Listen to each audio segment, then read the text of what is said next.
What's up, everybody? How we doing today?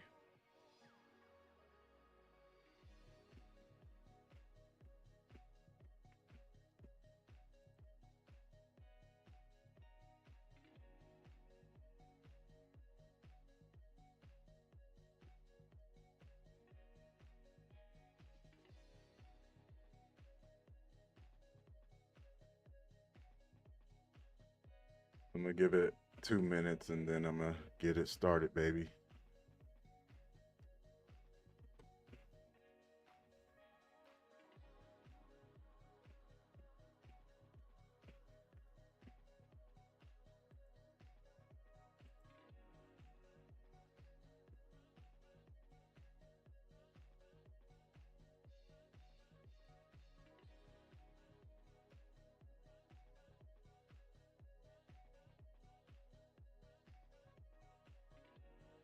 I hope you guys are having a good week so far.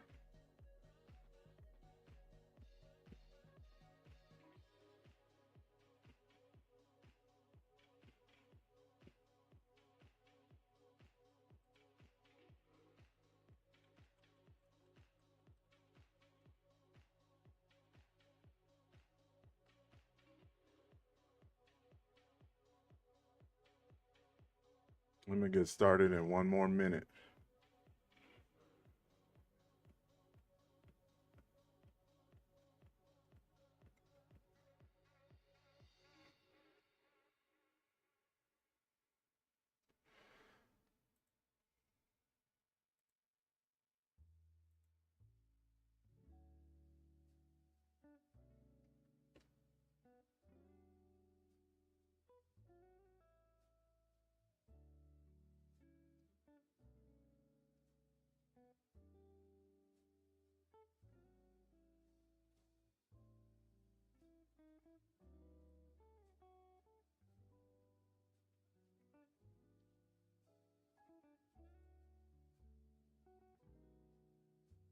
How's it going, everyone? If you're interested in cybersecurity and any type of pen testing stuff, you are in the right place. Um, right now, we're kind of still finishing up the starter kit and we are almost done. We just have a few more little touches, but I'll tell you what we've done so far. We've done Linux, we've done networking, we've done a little bit of Python, which is really all you need to get stuff going. But we're going to finish up the rest of the beginner things we need for Python. And then we've been talking about ports and we've been talking about tools and we've been doing all kind of stuff. With that being said, let me show you what we have going for this week. So this week is going to be a pretty busy week. So hopefully you're here for all the streams, and then I'll show you what we'll do for just today. We're going to get started with the junior pen tester on TryHackMe. We're going to go over Nmap in depth this time because we've kind of went over a lot of tools, but we're going to deep dive, and then we're going to start the introduction to web hacking on TryHackMe, and also the intro to red teams. That sounds like a lot. Um, we probably won't get it all done this week, but let's get these intros started. Let's get things going. So I'm gonna show you an overview of all of that, and then after we get done with that, we're gonna do cap, and we'll see how we feel tonight. Trying to mess around with another box for tomorrow or for the rest of the week. So tomorrow we're gonna do the Valentine hack the box. Why not? It's Valentine's. It just sounds perfect, right? We'll get in depth with that, but it'll be talking about the heartbleed vulnerability, and then we'll kick it off and finish boot.dev Python. So we'll be doing our loops, our lists, our dictionaries, and I'll show you a little bit of VS Code. He'll be this will be a few things we'll few tools we'll run across: Limpies, Wireshark, GTFO bins, and there's actually way more tools. I just didn't want to write it down and talk you to death. Um, for those who are just joining, we have already talked about permissions. We've talked about, let me see what else is out here. These are the boxes we have completed. We've completed actually more. I just haven't wrote them all down. But for Hack the Box, we've done lame already, sense, and nibbles, and then tomorrow we'll do Valentine, and we'll add some more as we go. Eventually, we want to get into the pro labs. The cool thing is with TryHackMe, we will we'll finally start doing some boxes for TryHackMe, as I'll show you very soon. So get ready for that. And then we've been using another amazing site called boot.dev where we've learned Python, but this is all the other stuff. Obviously, this is stuff that's going to take weeks and months, but I'm just kind of letting you see where we're heading. This site actually, or this YouTube page isn't just, or channel isn't really just like random. I've actually put some thought and heart and soul into it. So these will be some of the tools we'll be working on. We've actually worked on or seen at least. So I have a check system. The green checks are going to be we've seen it. You've seen me use it in one of my past videos. But more importantly, you will. Thank you so much. I appreciate it, Tina. Oh yeah, it's going down today. It's going down for real, Stephanie.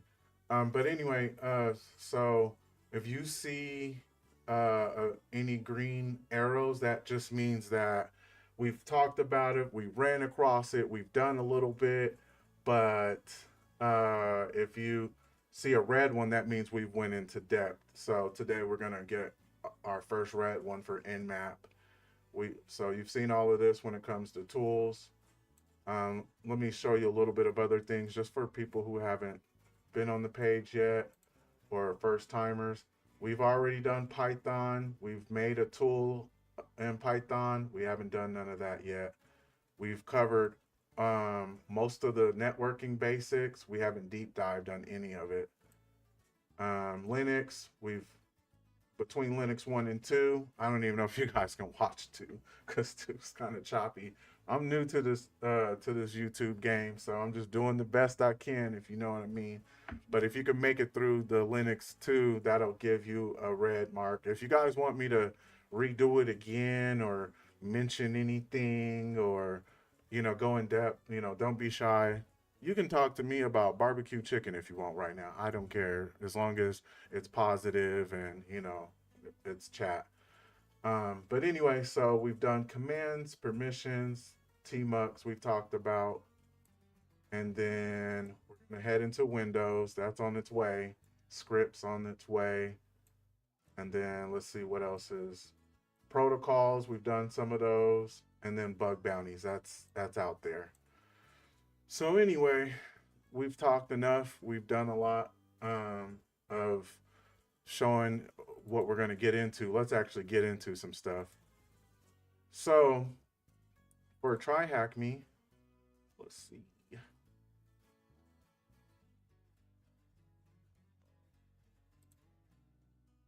I'm trying to go back so I can show you how I got here. Yeah, because all right, so you guys can do all this like super beginner stuff at the if that's what you're interested in. But obviously, this channel is kind of focusing on being a pen tester, ethical hacker. So, if you want to know cybersecurity, jobs, and all that, that's cool. But what we're getting into is right in the middle. We're going right into the heart of it. So, we're going to do the junior pen tester, which is what we're going to do, start on today. Then we're going to work on our web fundamentals and then web application. Obviously, you see what all's here. And then there's another one. I don't remember how to get there though. But it's just another secret one. But it's just the same thing with pen testing. It's just some more extra pen testing stuff. with that being said, um, this will probably be the first thing we'll work on, intro to web hacking. And this intro to pen testing is like, oh, what are the fundamentals? And that's just, we've already talked about that, to be honest. And then eventually we'll work our way through Burp Suite. So we're just gonna run all of this, and then obviously I'll be adding my own insights and whatever I can throw in there. But I'm kind of going to be learning just like you. So we're going to walk the application. But before we do, I'm going to show you something else on Hack the Box, what we're going to be doing. So on Hack the Box, we're going to do something called a track, which just keeps me from like just doing random stuff, which I really like this. And this actually just came out what today or yesterday, within the last week, for sure, this track specifically. And it focuses on red team, which is, we already know, pen testing, ethical hacking. I've done some of the boxes, but we're going to go back and do every single one. So that's why we're going to be doing cap today. We'll see how we do, but um, yeah. So that's one of the things we're going to go over, and then um, we are going to. Oops! Did I just go to labs? Uh, Hold on now. Let me figure my life out.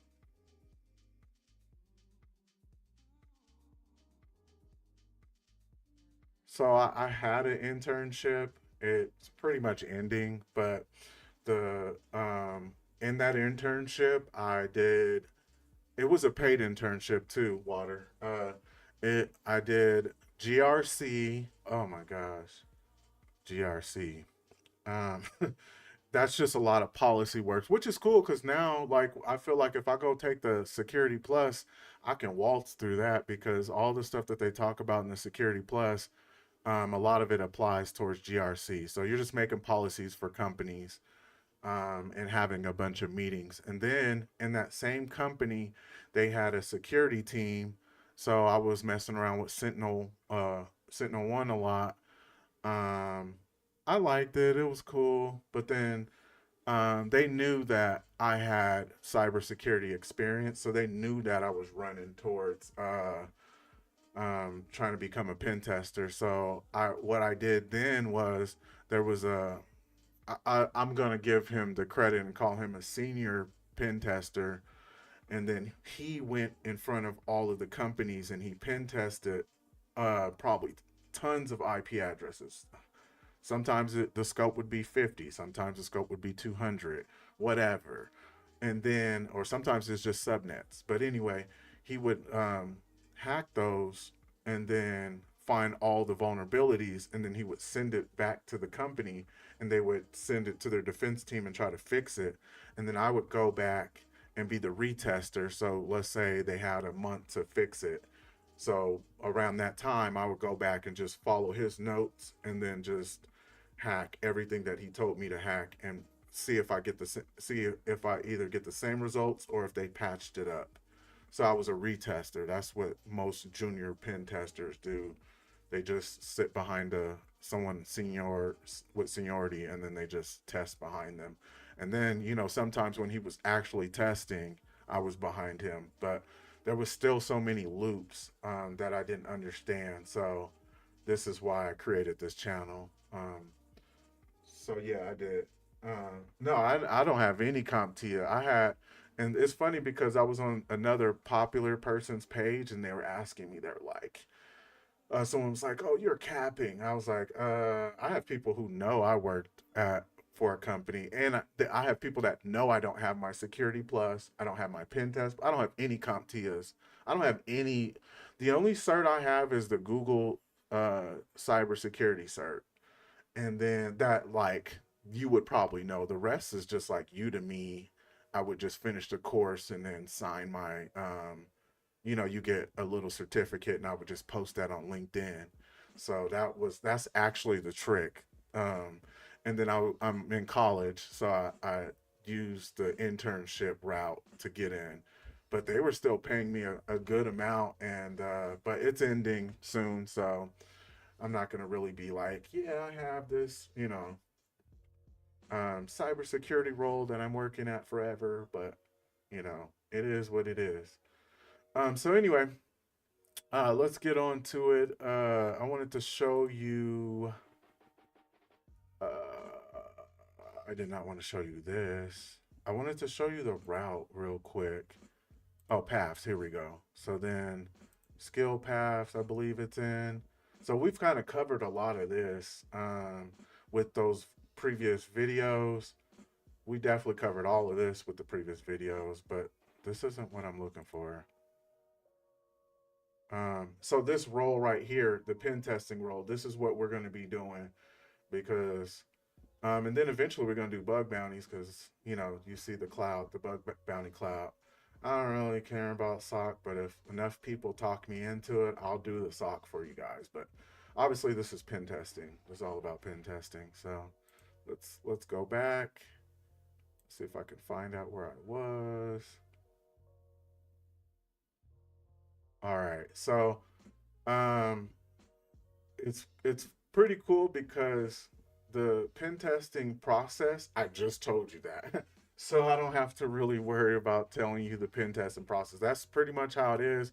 They'll give you a sheet, or it won't be just one sheet. It'll be like a booklet, and they'll say, hey, you can test within this scope, these amount of networks. So let's say they have 1,000 networks. So let's say it's a huge company, like let's just say Amazon, whatever. They have thousands of networks. They're not going to want you to look at all 1,000 because some of those are in production, some of those are money making, some of those can't be touched or seen.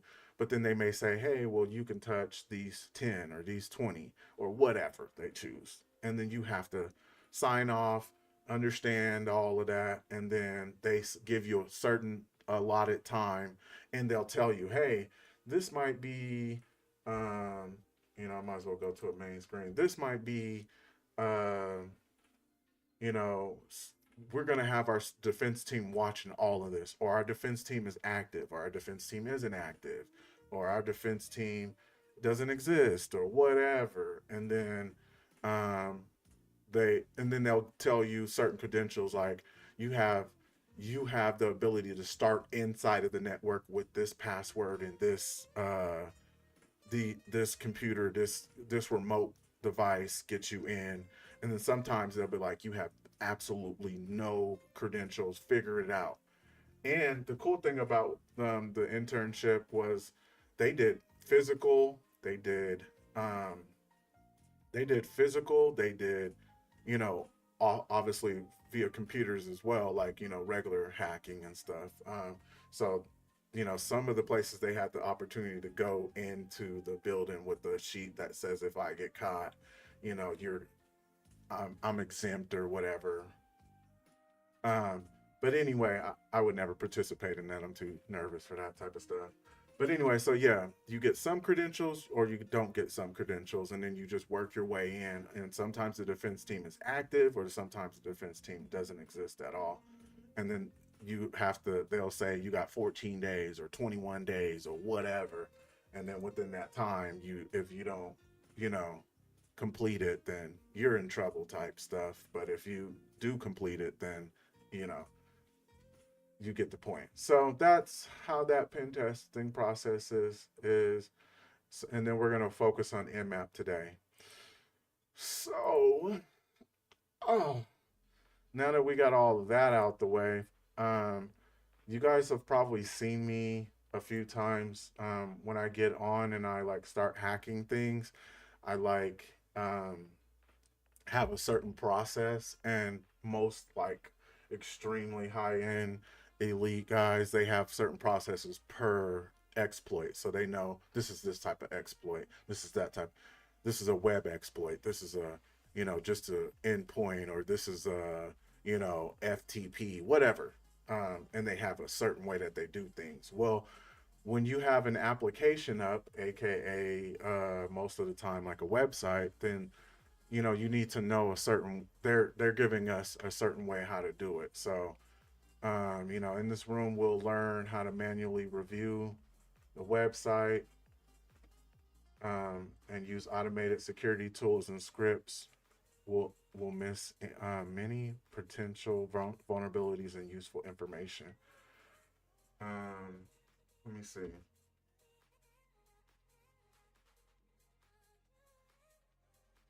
No, no, Water. I didn't participate in none of that. I was just an intern anyway. I'm not about to. Y'all got to pay me the big bucks if y'all want me to go and like go to someone's actual building, because when you hear some of the stories, they're not always successful, and a lot of them sound pretty scary too. I ain't gonna lie. So, nah, I'm cool. I'm cool, my friends. Um, Anyway, I'm just okay. So here's a short breakdown of the inbuilt browser tools you will use throughout this room. View source. So you've seen me do this. Use the browser to view the human readable source code. Inspector.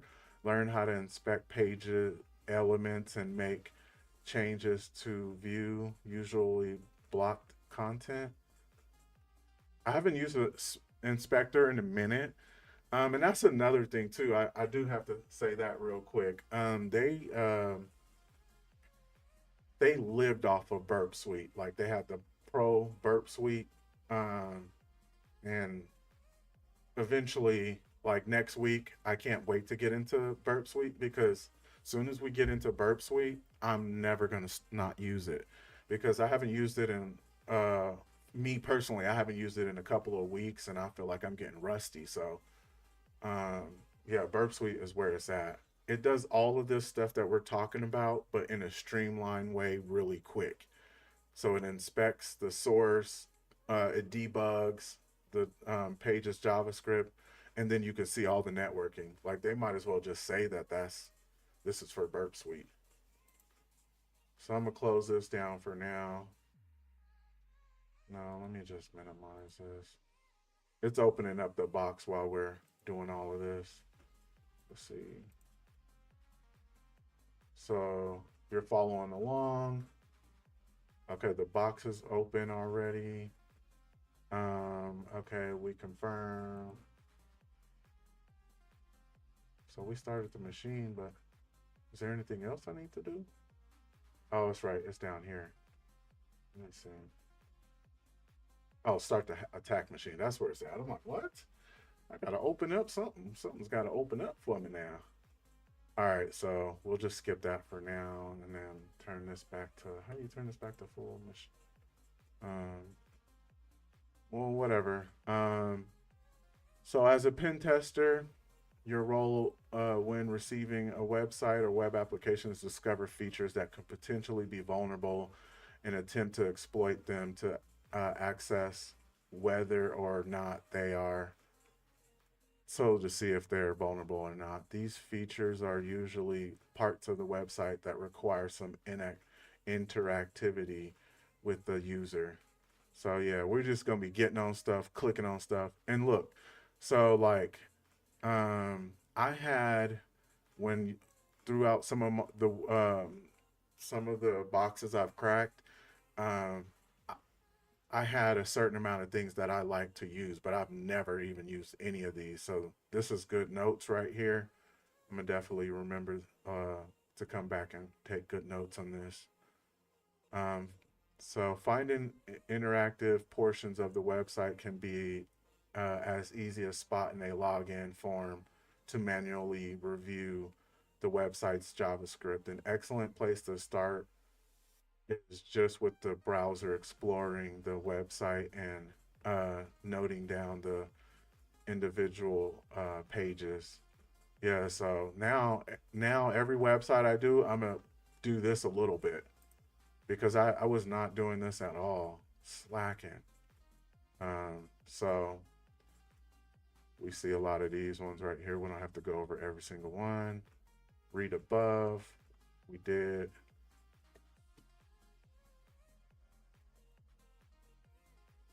So before I go in, I'm gonna check something real quick. Press enter. We're going to open the terminal. We're gonna do our tmux thing. We're going to open that up. Eventually, I'm going to turn this into a full page, but as of right now, I'm just going to check this out real quick. So where's the actual website? Is this the website? Oh yeah, here's the website. So I was saying, I need an actual website to even check out in the first place. Don't be shy to help or throw your opinion or whatever you want to do. All right.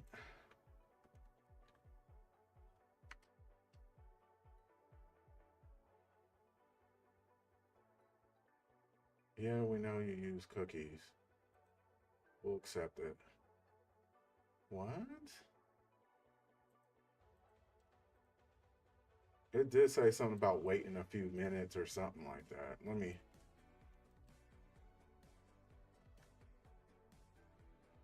It says use this site. Do I have to just click? No, I don't want to click on it like this. Hold on. Okay, well, at least we know it works, but I wanted it to go on. Let me see if I can do it from here real quick. And then if not, we'll use that one. So we can all have it all in one place. There we go. All right. So let's take notes. I'm gonna just copy a bunch of these so we can try it out. This is good practice, my peoples. My future future bug bounty hunters, you definitely want to be doing this stuff.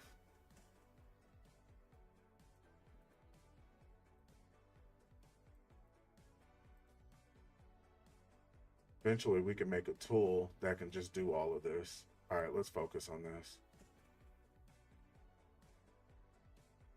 Now, I'm not about to walk it all one by one, blah, blah, blah. That'll take centuries, but I do want to get a little bit of... Okay, so that goes to home. Now I see when I said customer. Let's see what happens when we do customer. Page not found. The easiest way to walk it, as we probably went through, is using GoBuster, which is what I'm going to use in a second. But I'm just trying to listen to these guys and see what they say. How do I make this full screen now? Okay, there we go. Because I'm like, I want to focus on... All right, so they say customers / login, customers / account. Let's try that one real quick. We'll try like 2 more and then we'll move along with our lives. What? I'm gonna need you to stay open, completely open. All right, there we go.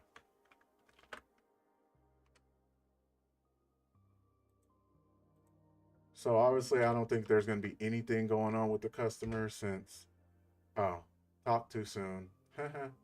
So something popped up, you see? Yeah, bug bounty is yeah, it's been 2 minutes. Bug bounty is, you know what? I think that is really important. Before I push everyone, I want to show you something because I think a lot of people have never heard of this, and I don't know who has and who hasn't, and what has and what hasn't. I'm gonna take it to another screen real quick just so I can log in. Y'all don't see all my information. But this is really actually super important. I can't believe I've never even talked about it yet. I'm slacking out here in these streets.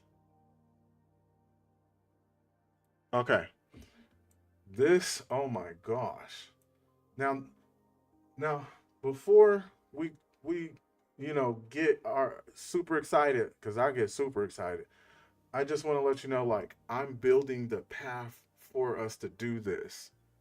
Because if you just go watch a bunch of videos, the people are so advanced that you're going to be like having those calculus equation memes. I wish I could do my meme stuff. Speaking of that, I just got my stream deck today, so set that baby up in a little bit so we can be doing all that memes and crazy sounds and all that stuff. But anyway, so bug bounty. So HackerOne is like the middleman. It's like they talk to the big corps, and then they talk down to the hackers, and then they meet us together. So you can mess around and find um, bugs. Well, this company, for instance, they pay up to 7K for their highest bug. But hold on, that ain't nothing. Um, Look, OKG out here paying up to 1 million for their highest. Coinbase up to 1 million. Crypto up to 2 million. So when you learn how to walk a website and you get to a point to where, like, you're at least mid-tier, senior level pen tester, when we get kind of down, you'll have the skills to be able to do this on your own. And if you become a millionaire, I'm gonna need you to hit your boy up. Let me know.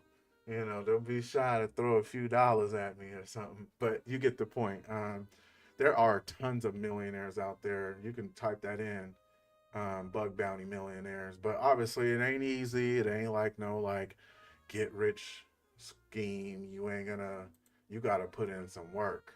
But yeah, so pretty much you go onto the companies, and then we do the scope thing that we just learned. So they'll tell you, hey, you can you can do uh you can touch a certain amount of networks, and do not touch these networks. That's called the scope. So if you touch those networks, you can actually get legal trouble. But hacker one will try to, make sure you don't do retarded stuff or whatever. You get the point.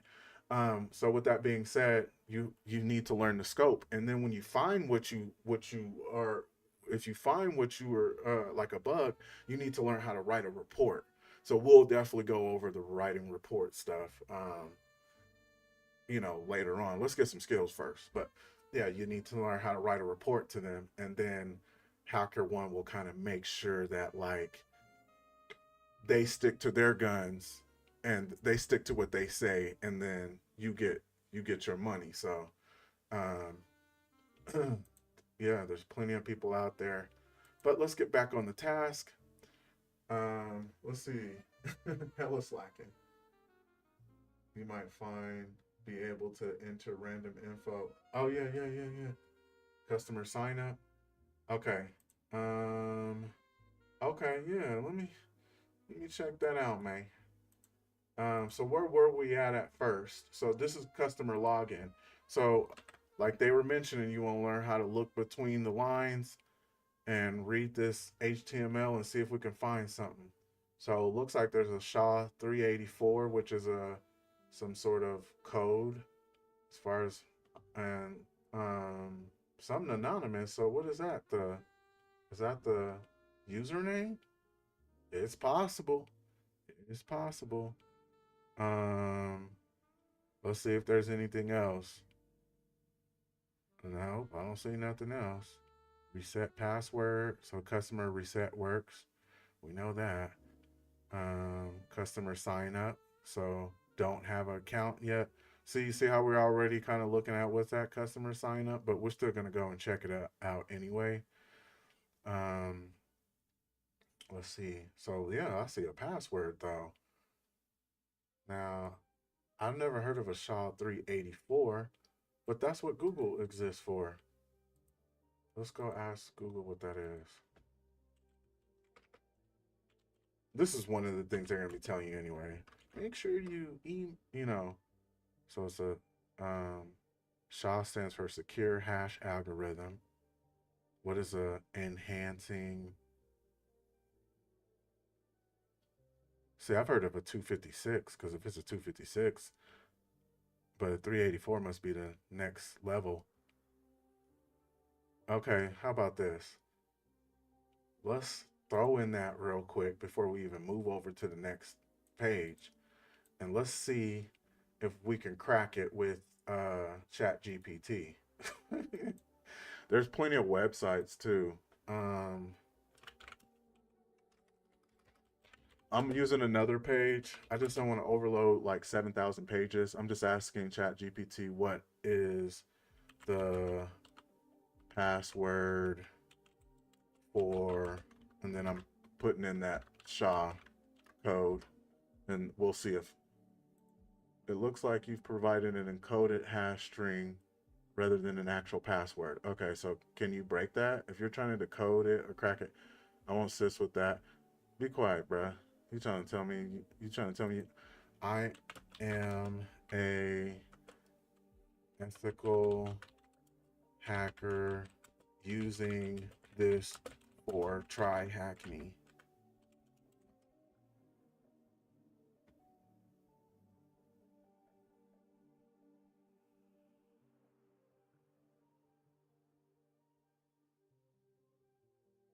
And that's how you get away with it.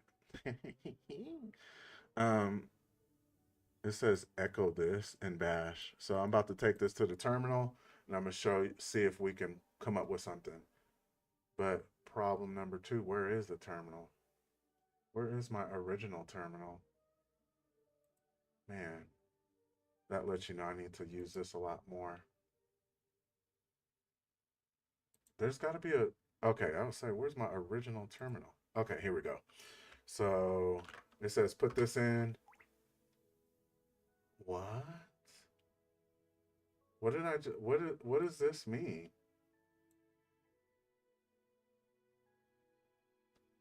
Oh, okay, so for now we'll just, that exists. So yeah, so we were able to find a password as we see. Hold on, where's that cute little thing that popped up again? Okay, yeah. Oh, it's right here. So anyway, so we got a password somewhere. We put it in there. We'll save it later. Let's try out the sign up. What did I do with it? It's over here. So sign up. I'm gonna actually close these down for now. We'll go back to them as soon as we need to. Streaming is real. It take up a lot of your space. Okay, so let's go. Customer sign up.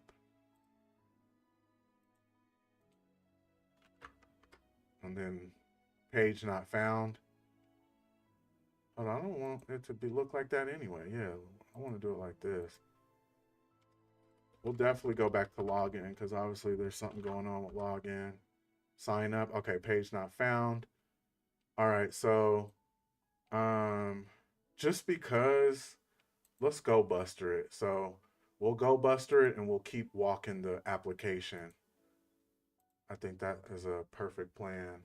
That way Go Buster can show us every single thing that's going on with this.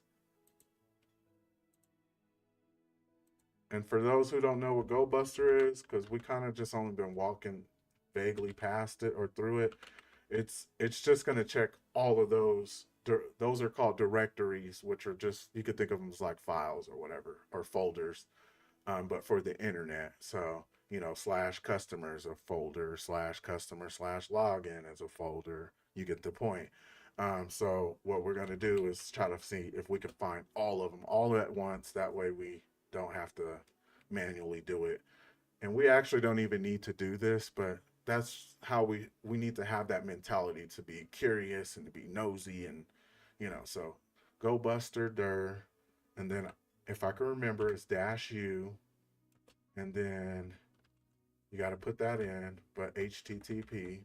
So HTTPS, I'm guessing. If it's not, we'll see in a second. And then we will,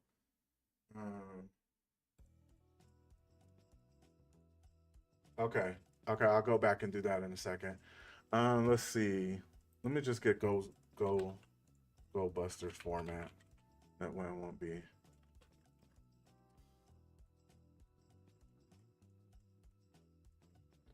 All right, here we go.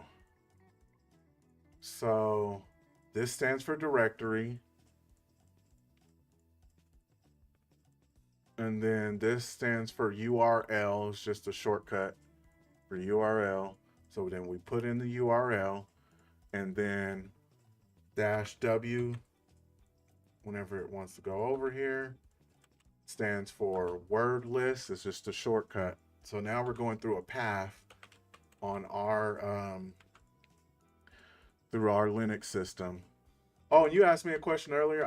I'm not Windows savvy yet, so if you got Windows skills, let me know. But and if you prefer Windows over Linux, let me know in the comments as well. But I'm Team Linux, and I can't wait to learn Windows and be efficient, which is something we're gonna go through. But I'm starting off with like at least some of my strengths. That way, you guys won't be thinking I'm just a super clueless guy out here in these streets. All right, so dir tab or slash tab, and then common. They want us to use common list, and then we're gonna T stands for threads, which is how many it's gonna look through, and we're asking it to look at 50.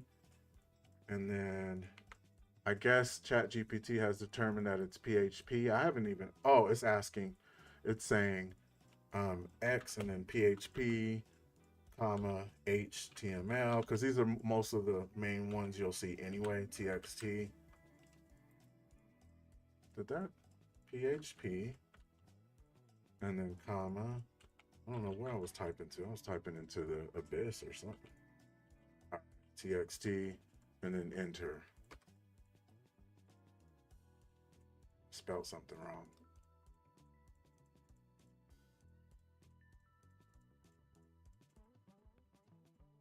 All right, we'll just do it like this and just end all that extra stuff right here, and let's see if we can get it going. All right. It's probably not HTTPS. It's probably just HTTP. So I haven't even looked at that yet. So it says connect. Look it up. What, bro? It's definitely the URL I'm using. So let me just copy the URL as it is. As it is right here real quick. So let's just use all of this and not play around. All right, and then go back. And then open this back up real quick. Let's just copy and paste all of this in here. Did nobody tell me to mess with it in the first place? All right, there we go. So, dang, wow. That was super quick. I don't know if y'all seen any of my other videos.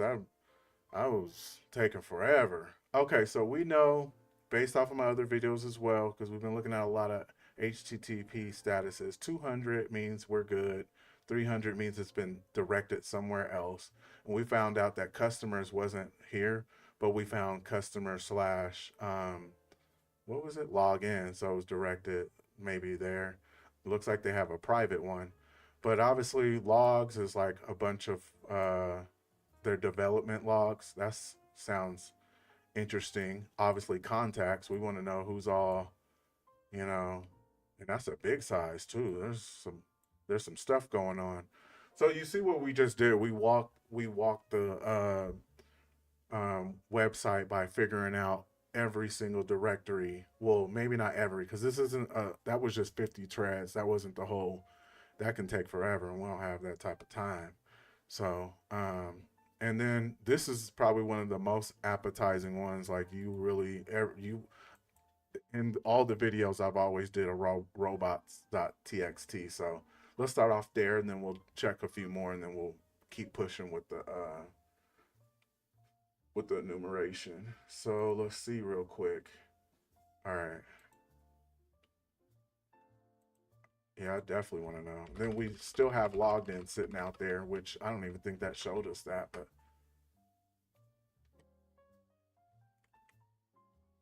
okay, so we have nothing interesting here. It says user agent asterisk, which it means all. Allow, this almost means all as well, like home or all. Allow all, user agent all. And disallow something called staff portal. Let me just check that out real quick, because I don't even know why that would even be mentioned.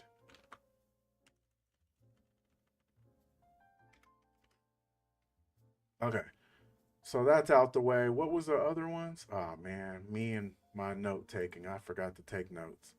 Let's see.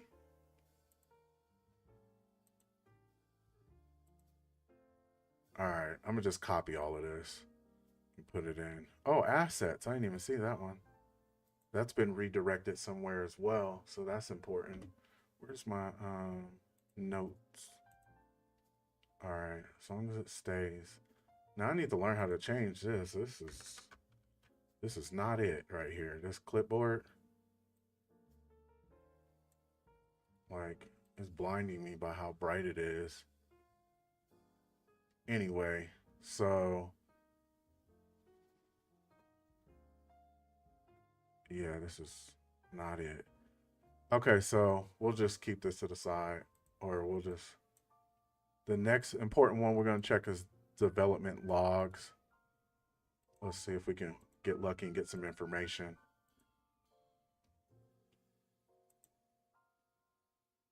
Come on, clipboard. I need to configure this so it won't be doing that. All right. I know I'm moving like a snail, but if you were doing a real, like I have a mentor and he's been trying to slow me down and break these things down to me, and he was showing me this like some boxes and stuff, and I'll show you guys later, but he was like, you see how like some people got first blood with this box in 2 minutes, 10 minutes, and then he started going to the insane ones, and he was like, you see how this, it took a day and 4 hours for them to get first blood, which it just means they're the first person to crack the box. So he's like, there's no rush, like just learn and understand what you're doing. All right, we're gonna check the next one. So contact, there was one of them like that. Was it contact? I said it earlier. Yeah, contact sounds cool. We're gonna check that out real quick. And then after that, we're gonna keep it pushing. Oops, let me just type it.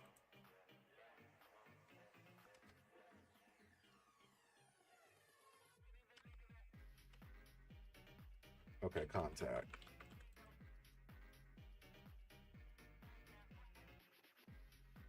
Hmm. No, it didn't. Y'all see what just happened to me? Hmm. All right, let me get my life together and go grab this again. But yeah, we get the point anyway. It doesn't matter. I just wanted to check. So customers, private. Let's try private. Private and contact. Why didn't contact open? Contact says 200. That's weird. Oh, maybe it's because of the two slashes. Let's see. Oh yeah, there we go.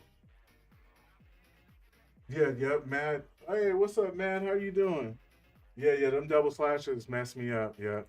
So this is obviously uh dang. Anyway, so this is obviously a nice attack vector. What, cross-site scripting? You can create reverse shells here. You can do all kind of cute things. You can have burp suite. You can see what traffic is being sent when you actually play around and come up with an email.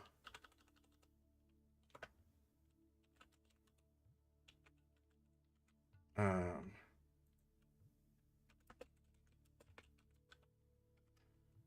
and then yeah, see, there's a form that's actually been sent to a contact form, and then yeah, so that's an attack vector right there.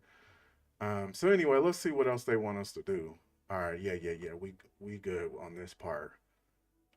We dove so deep that yeah, we kind of. Oh, what? Hold on, what? What page is this on? So we did this with Control U. You can do it on your computer right now. Just press Control U, and it's gonna show you like the inside of the website. It's gonna show you all of this stuff, which is way too much for this stuff, for this page, but you get the point. Well, how do I even get out of here? Oh, just close it. Anyway, so that's what they're talking about by viewing the page's source. That's what we just did. Um, they're telling you the other way, right click, and then go to inspect. Let me see, is a right click? Yeah, view page source. But as you can quickly see, when you right click, it says Control U. So just Control U. Let's view some source, some page sources. Try viewing the page source of the homepage website.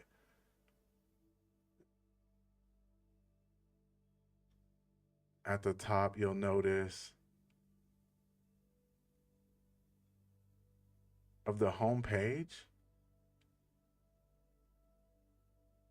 you'll notice, hold on.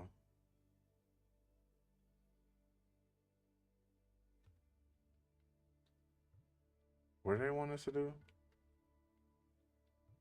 The home page of the Acne website. So let's just go back.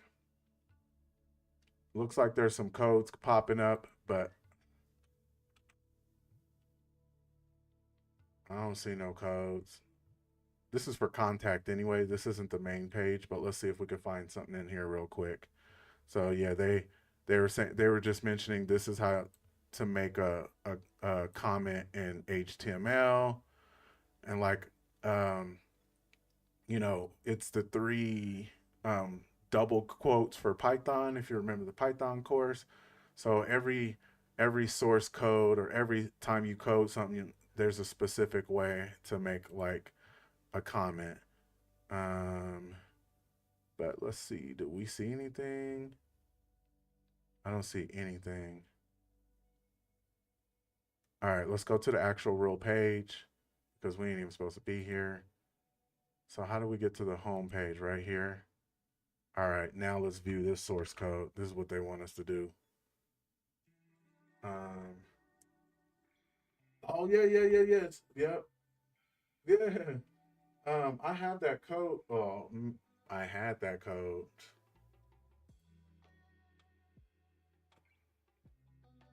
Yeah, and then I need to crack it. Hey, so do you, Matt? Do you have a specific way that you like to, like a specific website or something that you like to crack it with?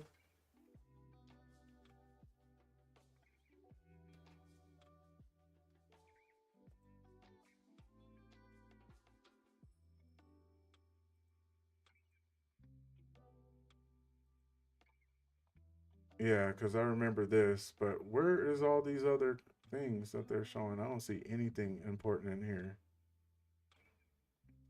Okay, let's keep going though. Okay, so after we review that, we see the JavaScript. You'll notice that these files are all stored in the same directory. If you view this directory in your, there's a configuration error. What should be displayed in either a blank page or a forward 3 forbidden with error stating um, you didn't have access to the directory. Instead, the directory listing feature has been enabled, which in fact lists every file of the directory. Sometimes this isn't an issue, and all the files in a directory are safe to be viewed by the public, but in some instances, backup files, source code. Okay, what is the flag in the HTML comment? Viewing the page source can often give you clues to whether a framework is in use. So we know CSS. I'll check it in a second. Okay, knowing the framework and the version can be a powerful find, as there may be public vulnerabilities in the framework, and the website might be using the most, might not be using the most update version. At the bottom of the page, you'll find a comment about the framework version and use and link to the framework's website. Viewing the framework's website, you'll see that our website, in fact, is out of date. Read the update notice and use the information that you find to discover another flag. sometimes this isn't an issue, but in some, okay. Oh, okay. So they're telling me um, that if we go mess around with some of the JavaScript and HTML, we will get some information. So let's see what we can find by, um, hmm,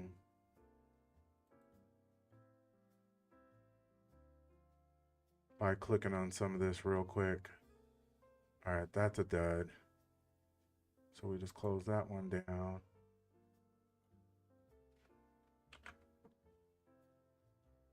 And then let's check Bootstrap or something. Nope.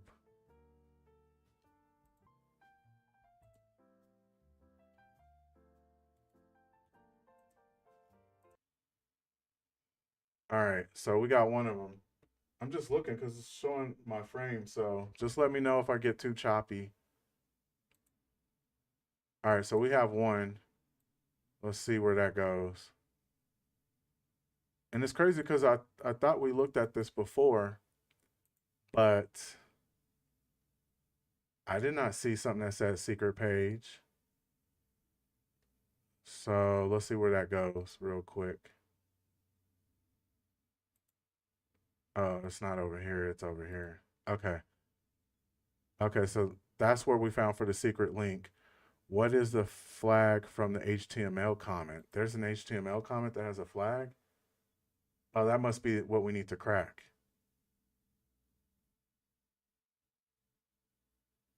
Come on.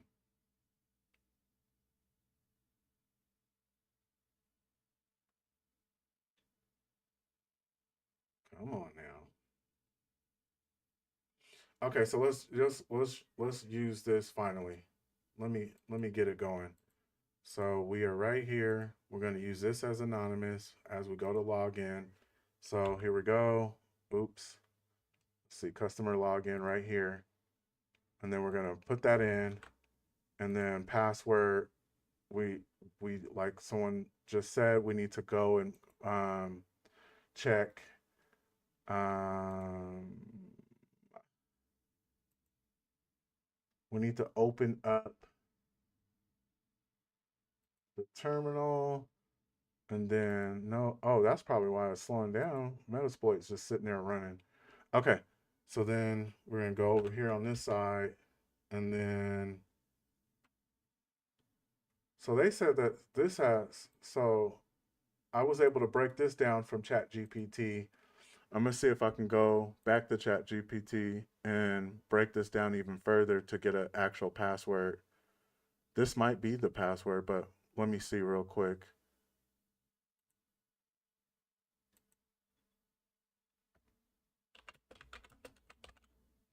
I am using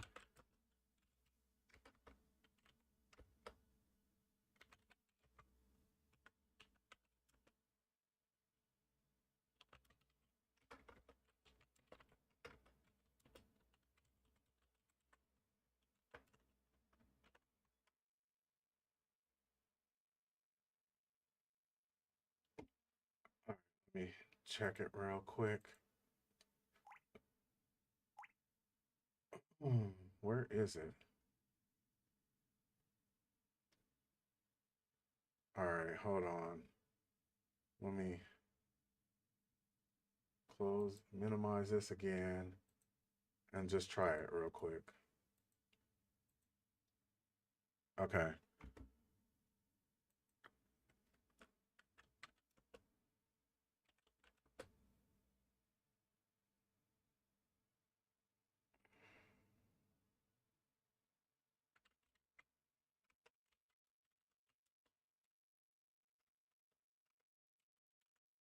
Okay, hold on. Real quick, chat. Let's see. All right. Okay. Try to use basic. Okay. So that I think that's my problem. So yeah, I'm about to use Hashcat right now. Time to use Hashcat because I really do suck with this tool, but that's it's okay. Eventually I'll become a beast with it, but right now, hold on. Why did my team up stop? Come on now. Okay. Oops.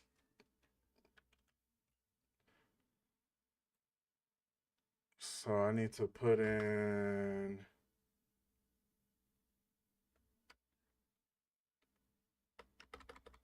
Let me get the format for it because I see that I need to use -m, but let me go back and grab that hash real quick and then try to break it down.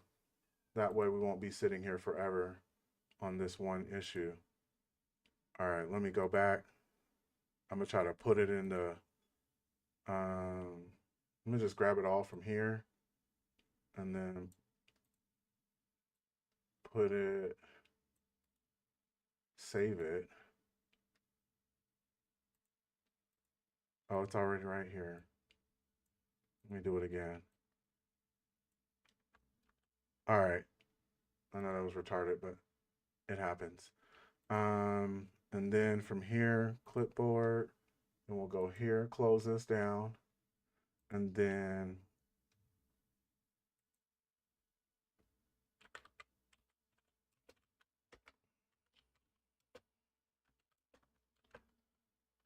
I don't really know how to use this, so grab the whole thing. Okay, okay, all right. It's crazy because I wanted to do some like pre-studying on breaking hashes a lot better instead of like getting so used to Chat GPT using it. But it's like I couldn't get the time. I was really trying to do it before. That way I could look a little bit better than I am now. But it is what it is. So I put that in there right here. Is that how it's supposed to look?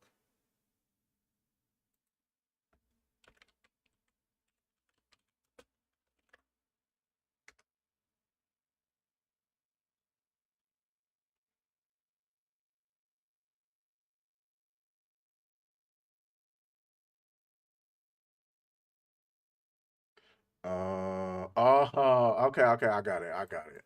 So I need to save this first.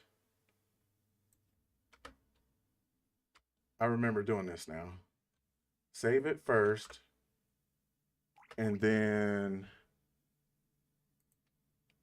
after I save it to something called hash, and then use it like this.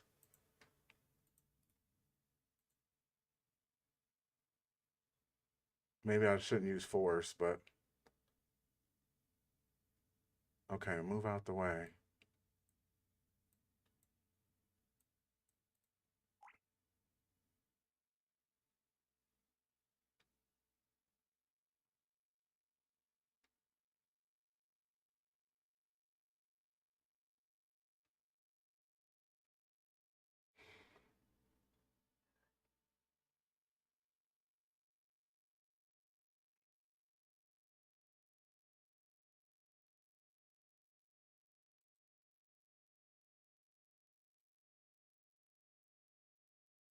All right, let me try this last one.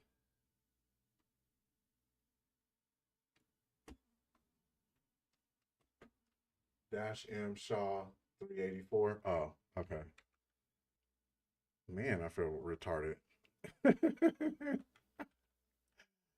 Okay, so that's what the hash mode means. So the hash mode means push that and then press 384 and then the file that's right here. So I can just delete this shit. Delete this stuff. Let's see. All right, so let's see. Boom, boom. Hash.text.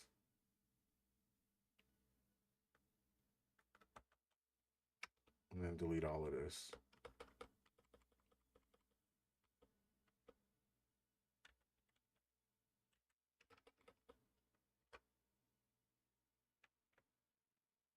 and get it right.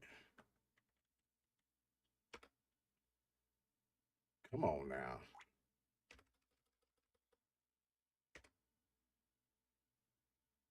Why is it doing that? What else am I missing? Hash.text. Shaw. Let me try with 0. It's telling me to use 0.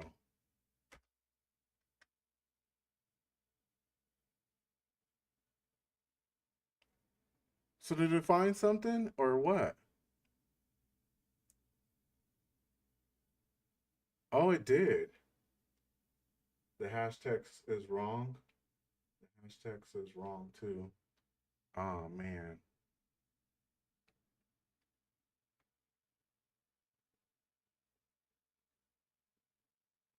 Yeah, thanks, water. I'm just like, sheesh. No, I can't wait to actually get really good at doing this. And I was planning on putting a few hours in. I just couldn't make it. But let's see. So first thing is first. Let me go and make sure. Let me cat the hash. I want to make sure it's right for so now I want to ask you, Matt. Okay. Yeah, because I'm listening to you. So I'm trying to be on the same page as you. I'm listening to you. So, okay. So, um, in this hash.txt, do I need to have Shaw on there? Or does it need to be in parentheses? Or is there anything else that I'm missing? Let me see. Because I want to get this right.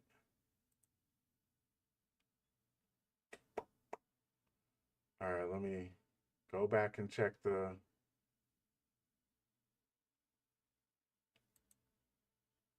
We're going to get through this. Oh, everything is in double quotes. So, like, as if we're programming or something. Oh, okay. Now I understand what you're telling me. All right, I'm listening now. I'm all ears. So, I need to copy from here all the way to here. Okay. So, everything after the equal sign. Okay. I've had plenty of times where, like, I sat around and messed up on something so easy. And it's like I have it, but I'm just off by like one little thing or whatever or whatnot. So let's get this open real quick. Boom. Let's get back on here. So we're going to go up a few to make life simple. And then we're going to echo this the right way.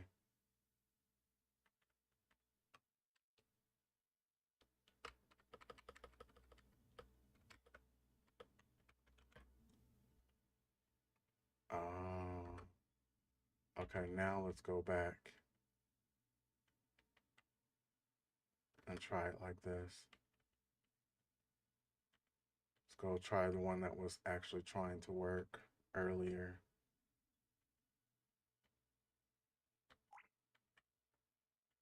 Hmm.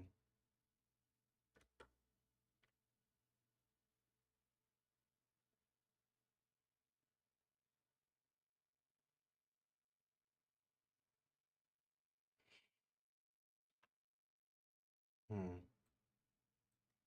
Let's try something else real quick. Let's try this one again.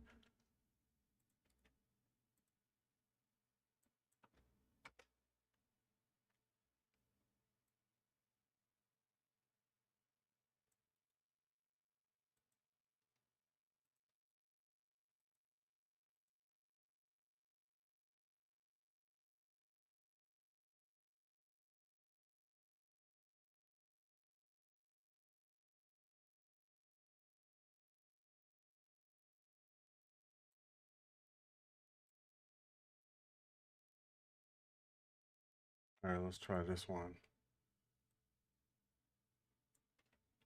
Chat be Chat TPT be it be pushing you in the wrong direction for real. This has got to be the password. Hey, what's up? How are you doing? Right now I'm trying to figure out how to use a cracking tool for cracking passwords, and they're trying to teach me because I I don't really have the skills for this one yet. So I don't know why I keep getting this. Like is showing this is this the results, Matt?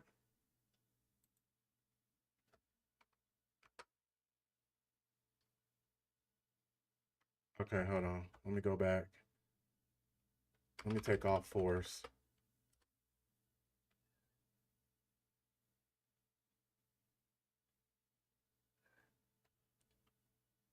Hmm.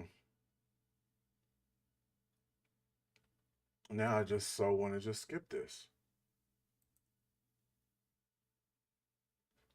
So in the directory listings, I'm just gonna go and keep pushing, and then oh, you can't see the screen? Okay.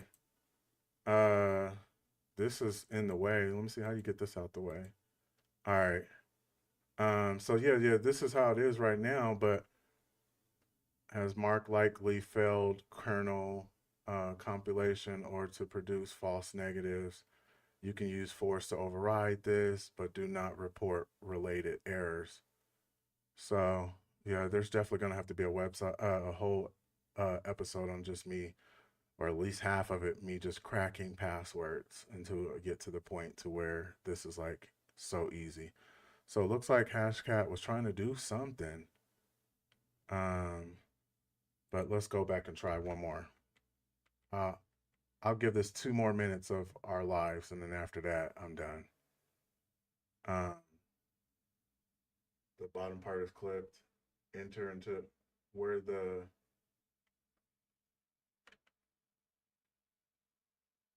exception, basically error. I can't see the screen. Okay, let's I'll do that what you were saying, and then we'll try one more time, and then so hashcat, and then SHA. So we kind of had that part already. SHA 384, which I've never seen before, and then hash dot text, and then let me make sure that this is in the right spot. Let me go back and make sure. So I know that this usually is, but let's try it anyway. So SH, okay. And then we're gonna go to um let's see what else is out there. Oh no, we ain't about to do that. What's the next one that you would say? So um word list like this probably. And then no, we gotta go back. Okay. All right, there we go. So I'm just trying to find a good path. Okay, there we go, right there. Just trying to make sure that this is the path. And then they say do force. Let's try it again. See, why does it do that? It's not even like registering what I'm putting in because I know we have this saved into the file. I know that we're the hash type is SHA-3, and then this is hashcat, and then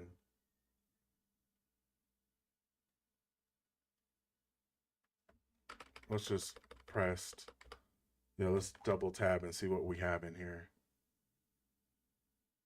Like, do we have to use rock.textu? Can we use something else? Rock.textu is for passwords. And then it's just like, nope, I don't know what you're talking about. So,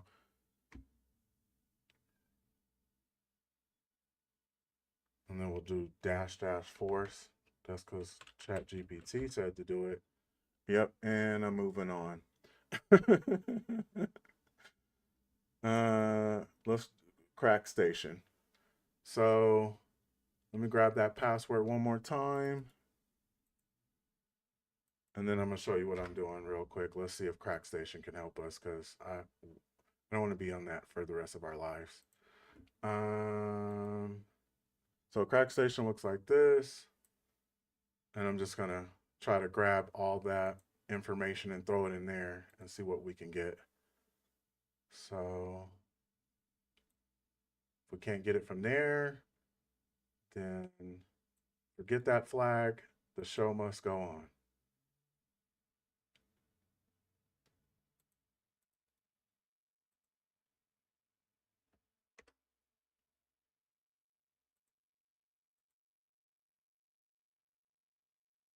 Hey, what happened? Let me just take all this stuff out.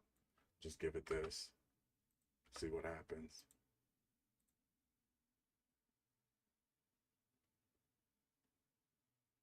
Let me go back, see if I can go back.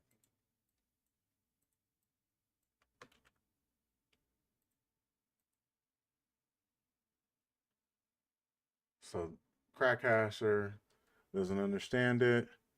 Let me do one more website. It's called hashes.com.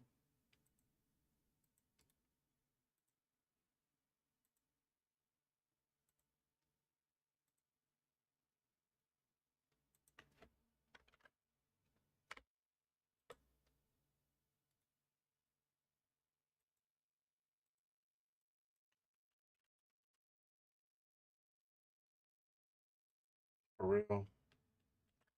Don't make me do all of this. GN5.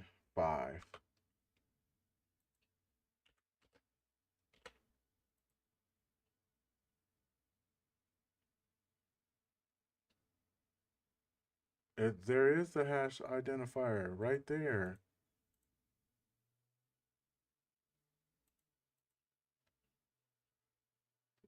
All right. And we are moving forward. So what's the next thing that they want us to do? So we had got this one already, secret, not a secret anymore. And then what is the directory listing flag? So let's try to go to check that one out real quick.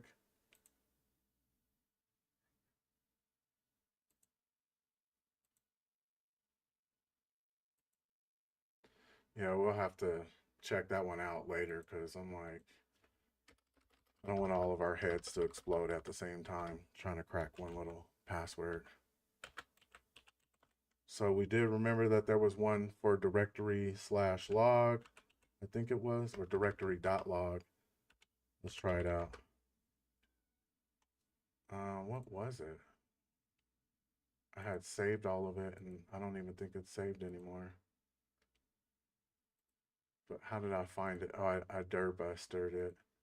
So let me see if we can keep this ball rolling. Yeah, it was .log, right? It was directory.log, but it's acting like it's don't exist.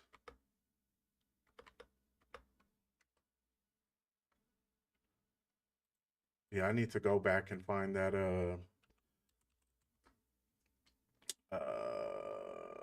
boom. Come on, baby.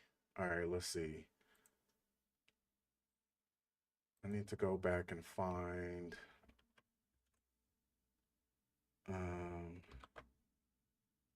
that Go Buster, but I don't think that it's here. Let me see. Let me see if I have any other windows open. Oh yeah, I do. I do. Good, good. It's right here. Let's go. Boom. Go over here. All right. It was called development.log, but I don't think that's in the directory, but we'll still see what we can find here real quick.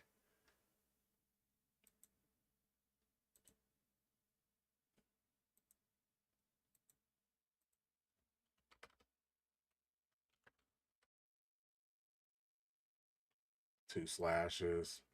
Need to get rid of it. You've discovered a log.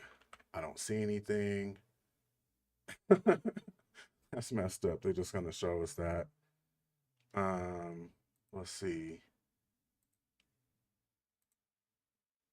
I'm kind of going fast because I'm trying to like push ourselves to the next portion of this. All right, let's see. So let's go check assets. Let me just recopy this again.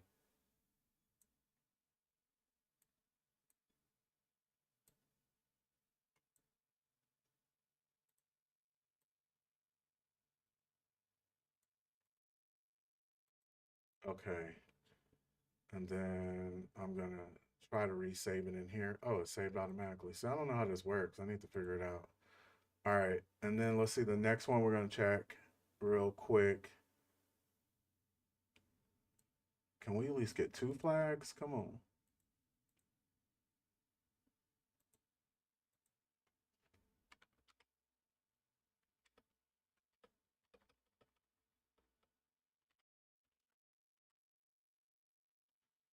All right, this is some good stuff right here. Finally, some good stuff. Let me open this up to the max. Let me know if you can't see. But all right, we found a flag. This is obviously image flag. So how do we get to this? All right, that's just some CSS. Let's go back. All right, let's see. Let's go into the dot dot slash. Oh, so that's how you get back to the home page. Let's check the JavaScript. They mentioned JavaScript earlier.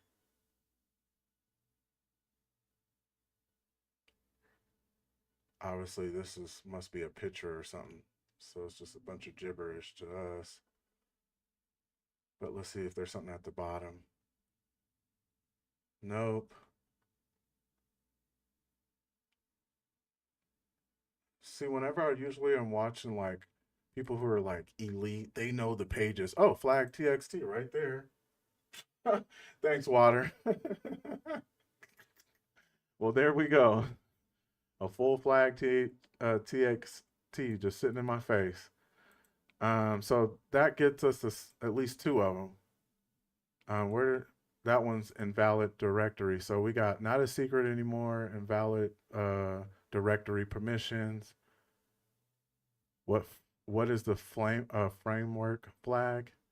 So let's try to see if we can figure that out. And they said, man, get out of my way. How do you get rid of this? Okay, yeah, so you can drag it. All right, thank you. It's just sitting in the way. All right, so let's see, framework flag. So we would guess that would be something with the JavaScript, right? That's part of the framework. So let's just keep checking. Unless any of you guys. Yeah. Um, let's see. jQuery. Oh yeah, that's just a bunch of mumbo jumbo. All right. Flash. Mumbo jumbo. Bootstrap. Hmm. I want one more flag before we move on. Just one more. Just give me one more. All right. So, I know it's not in this stuff. Let's see real quick. Hold on. You never know. Let's try to look in between.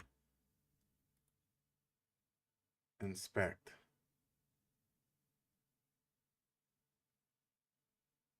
Oh, they really want us to use the inspect. Okay.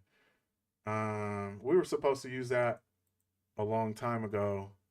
Let me go back to the main page real quick and see if I can inspect it and see if I can find something different.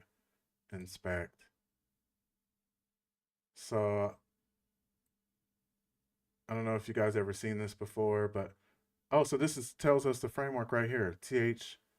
TryHackMe framework version 1.2. And then it says something about going to static labs, TryHackMe cloud. What is that all about? Maybe that's what they want us to look at, but how do you copy this? Okay, so uh whatever. All right, for now, we'll skip it.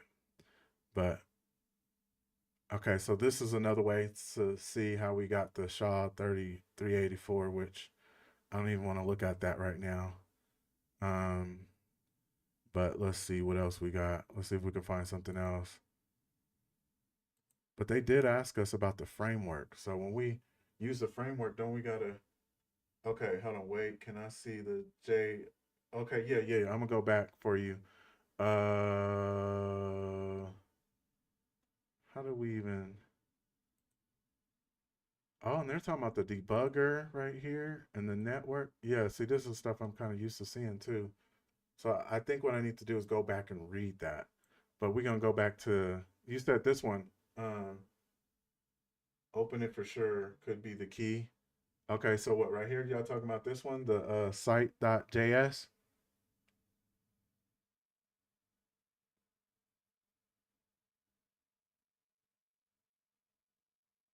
Yeah. Okay, I'm gonna go back in here. Um, there's an alert right here. Contact. Let me see. Inspector. Let's start off and inspect it. So, um, okay. Nothing in the console. Debugger. Network. So we see that there's two websites. Look at all these pictures. Oh man, it's way better using it this way.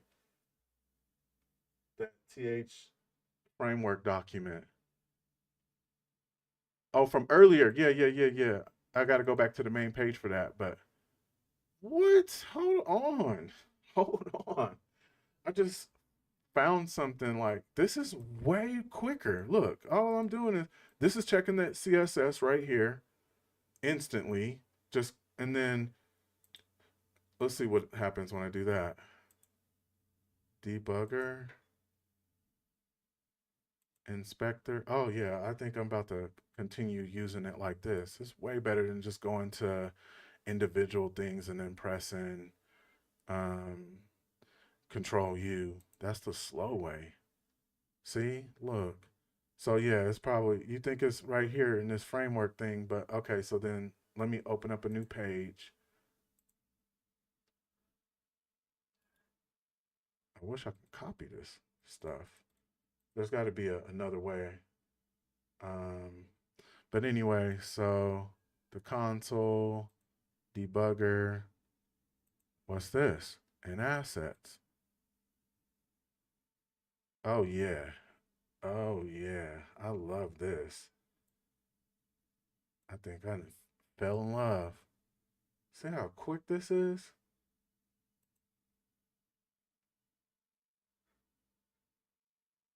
Yeah, I'm about to this one right here. I mean, yeah, back to where we started. Yeah, I just wish that I could. Let me just click all these links real quick. And this is the one we already looked at. Dang, just one more flag. Oh, okay. So network. Oh, okay. Look at this. This is way better. Way better. Let's see what's in here. Way better. All right. I don't know. I don't know. Document. So how do I? Oh, then I can just click on this and look at. Man, I never knew this. I never knew this. This isn't. This is a breakthrough. Okay, hold on. Let me slow down. So it shows a server is in Nginx, and then on 1.114 Ubuntu. There's a flag in one of these. There's got to be. There's got to be. Come on, give us one more flag so we can get out of here. All right. I think it's at the 404, but I'm just enumerating Linux. Oh, this is cool. I'm gonna start. Um, I'm gonna try to turn this into a routine because it's telling me a lot of information. 200, we're okay, and then Nginx. I don't know how to say that right ever. And then yeah, showing us all this other stuff. But let's no. All right, let's go see what they told us to do. So, because I remember reading earlier, it said something about checking the source. Um,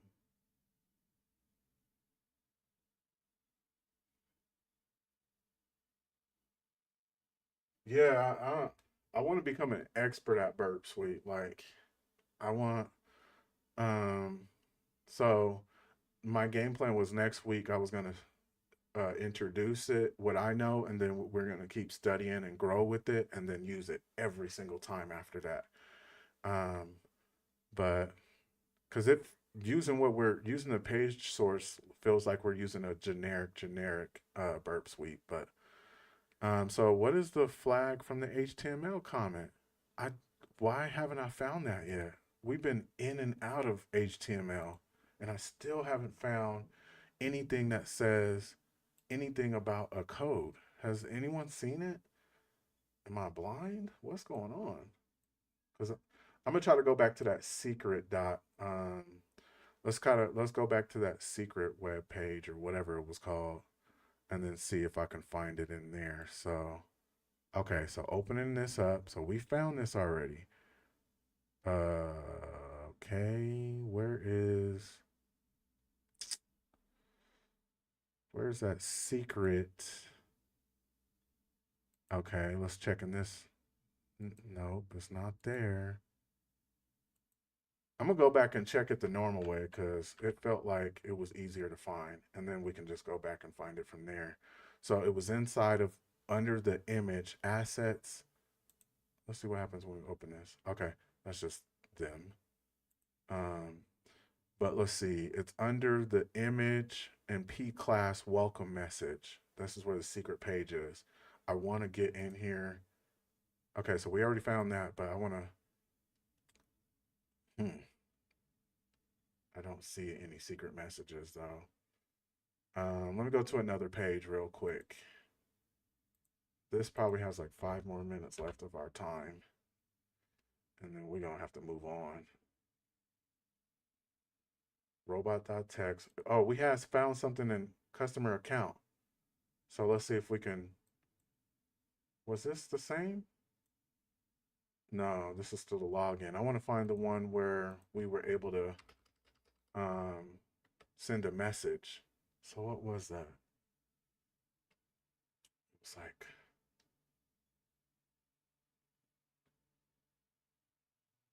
in green on the bottom. On the bottom, there's another path at the top of the page source. It shows a path. Y'all have way better eyes than me. I need to get these glasses checked. Let's see.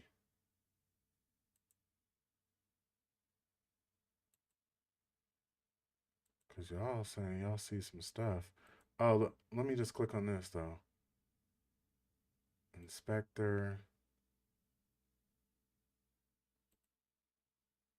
This page is a temporary while we work on the new home page. New home dash beta. So how do we do that? New dash home dash beta.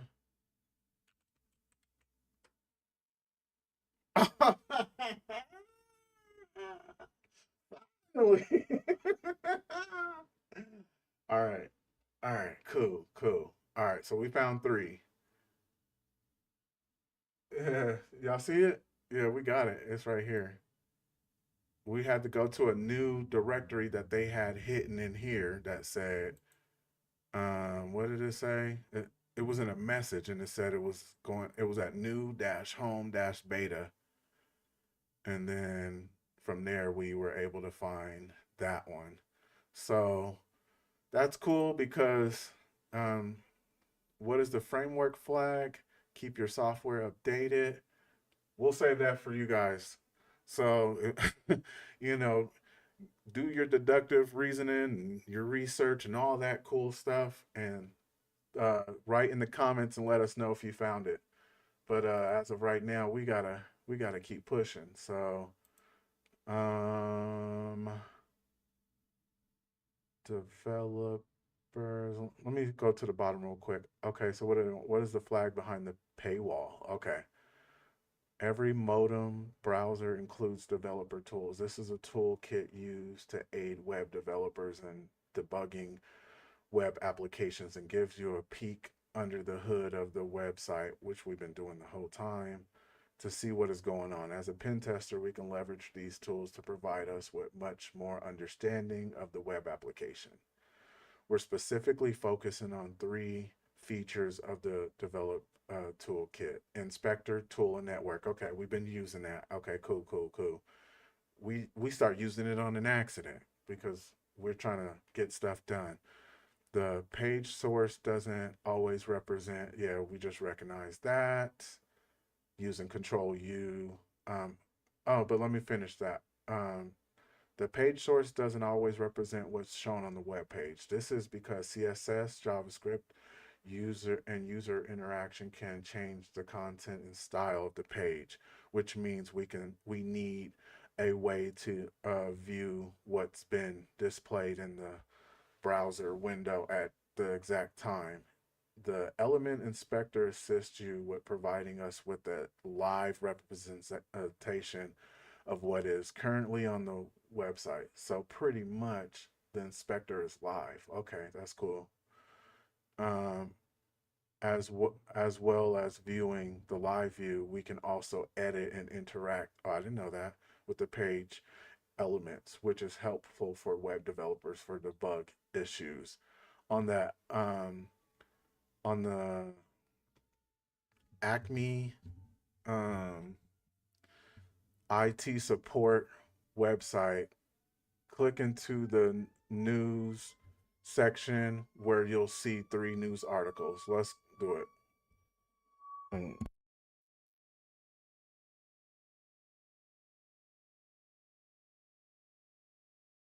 All right, so let's see.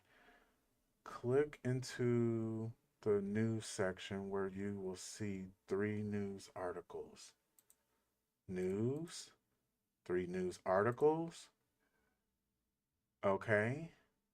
And then what? Let's see what else it tells us to do. The first 2 articles are readable, but the third has been blocked with a floating notice above the content stating you have to be a premium customer to view the article. These floating boxes block the page content. Blocking the page content are often referred to as paywalls. Oh, I think I've slightly touched this, but I don't remember. They put up a metaphorical wall in front of the content you wish to see until you pay. Hmm. Hmm. Hmm. Okay, yeah, I'll see you guys later. Um, yeah, catch up with me soon. Go back and look at it if you can, but I understand it's a crazy Thursday. So, I'm the only one who's off tomorrow, probably. If you're still here, let me know. If anybody else is still here in the chat. Um, these floating boxes blocking the page contents are often referred as paywalls. Let's see. Right clicking on the premium notice paywall, um, you should be able to select the inspect option from the menu, which opens the developer tools either on the bottom of the right hand. Oh, okay, I understand what they're saying. So whenever we click on it, it's going to absolutely equal 0, which will in the CSS display a block. Um, and then we can kind of unblock that. Okay, that's cool. So first things first, how do we get that to, let's see if we can get the block thing to show up. Oh, there's the block right there. So let me try to get this on a, close this down real quick. All right, so whenever we go back, so we can click on this, it'll show us this. We click on this, shows us that. Cool, good for them. And then 3 tips for keeping your printer working. We click on this, and then we get this block. So we want to force our way in. Let's see. Oh, so Q is the inspector. Let me see.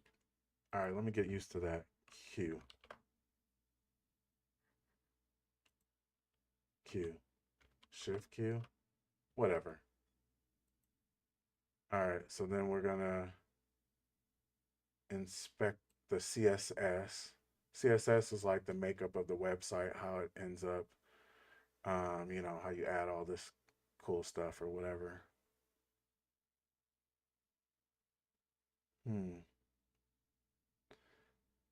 So it's in one of these containers. Let's see which one it is. There's got to be one that says something about block. It would seem like it would be like right here. Oh yeah, it's right here. I see it. Sorry, this article. So we can already start messing with it when it says, sorry, this article is for premium customers. We can go down right here and get rid of this. Change it to yay.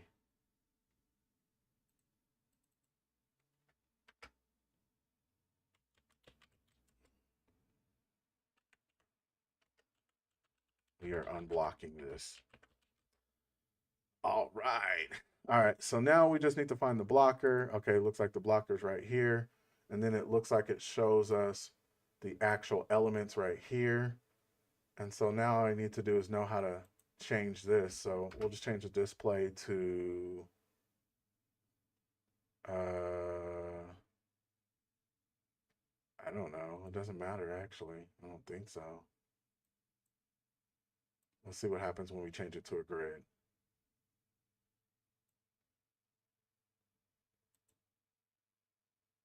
How do we just get rid of the blocker altogether? Let me, okay, in the right, left, there's a clicker and a square button right here. And then click that and select element and highlight source viewer.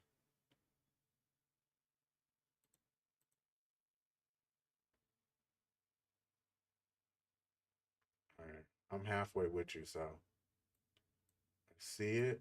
I clicked on it, and then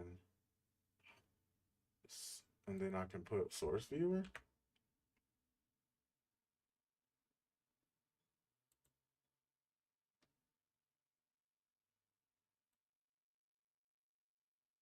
Top left.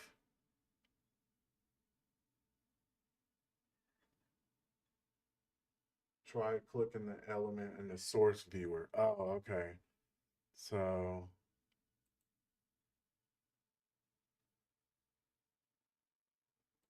I'm trying to pretend like I know what you're saying, but let's.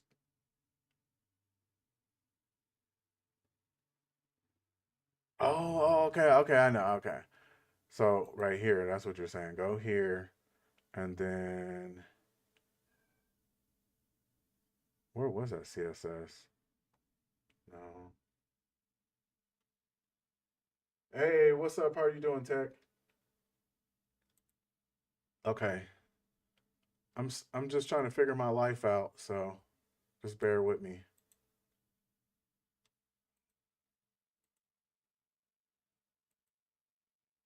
Okay. So I know it's somewhere over here in all of this stuff. So I know when it's something in this div. I know for sure it's in this div. But what I want to know, oh, so this is the exact source code for this exact div.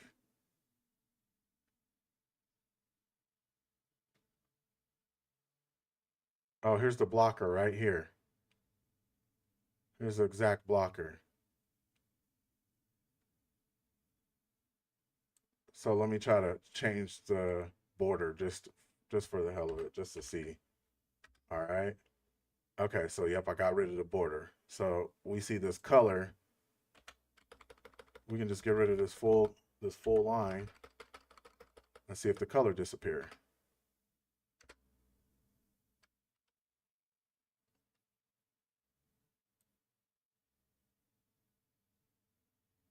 All right. Oh, that's the quick way to do it? Okay, yeah. Let me try your way because I need to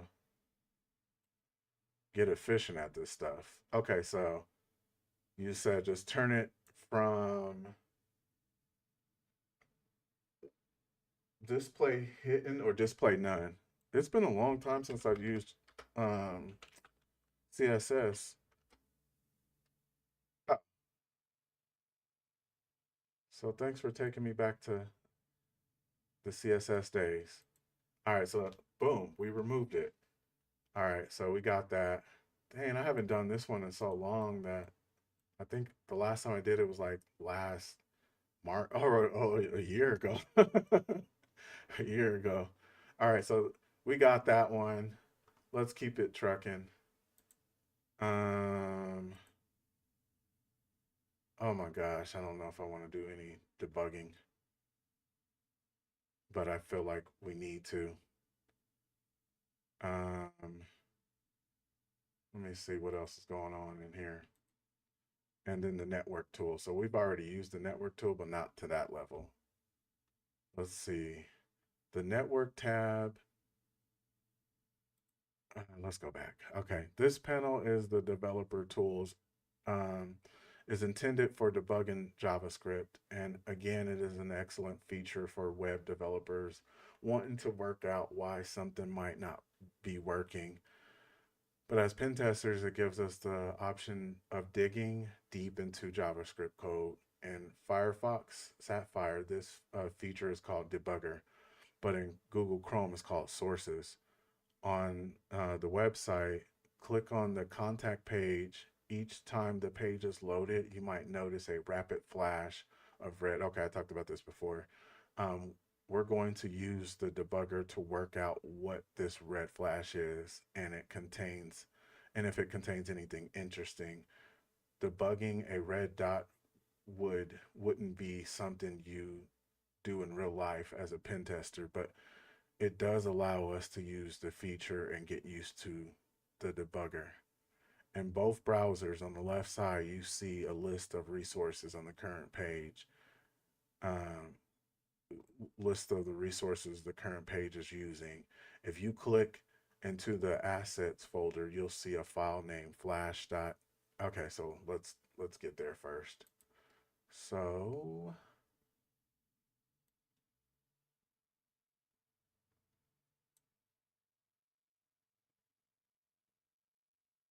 and then Spectre.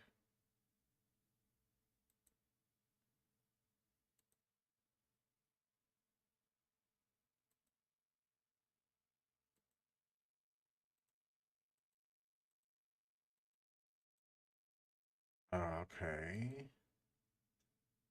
All right, let me go back. All right, assets, and then I don't see anything that says that opens up another file folder that says for, oops,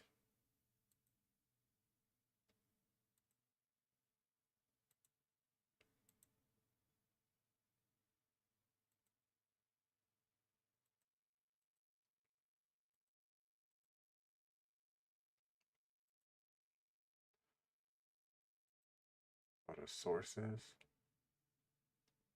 Okay, hold on, let me figure this out real quick. So, in both browsers, on the left side, you'll see a list of resources. Click on the contacts page. Okay, let's click on the contacts page first. Step one. All right, then here we go. Okay, flash. So then every time we refresh it, every time we refresh it, we'll see that red flash. I didn't see a red flash. Oh, I seen it. Super quick. You can just keep doing that, and eventually the page will explode. So that's not the way to do it. But okay, so now what we got to do, I know we have to stop it, but we have to figure out where it's at. So somewhere over here. But so let's continue. We can return. Okay, we can return this flash. Okay, we can return something, some of the formatting by using pretty print option. Where is that at? I don't see nothing that say pretty print. Which looks like two braces to make a little more readable. Although due to the obfuscation, I can never say that word right. Obfuscation. Um, that just means like breaking down like the hash type stuff or breaking down something like researching it. It is still difficult to comprehend what is going on with the file. If you scroll to the bottom of the flash, you'll see this right here. I'm gonna just copy that just in case. Um, okay, so let's try it. So debug. Now, how do we wrap this? They knew I was gonna need to wrap this. Like, what? How do we wrap this? Oh, wrap lines. There we go. Okay. This. Okay, so we see that at the bottom. So, okay. This little bit of JavaScript is what is removing the red pop-up from the. We can utilize another feature of the debugging called breakpoints. These are points in the code that we can force the browser to stop processing the JavaScript and pause the current execution. Um, okay, I'll see you guys later. Thank you for coming. Hopefully, I'll see y'all soon. Let's see. So let's see. Let's try to break this. So, how do you use the breaking points? Um, oh, show me how to use the breaking points. If you click on the number that contains the code above, you'll notice it turns blue. You've now inserted a breakpoint into the line. Now try refreshing the page. You'll notice the. Oh, okay. So pretty much they want us to click on this right here. The only problem is, am I in the debugger and is the debugger working? Okay. Pause the debugger? No. Breakpoints?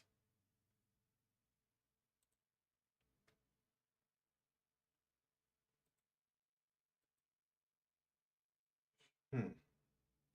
Okay, let's see. Watch expressions, add a breakpoint.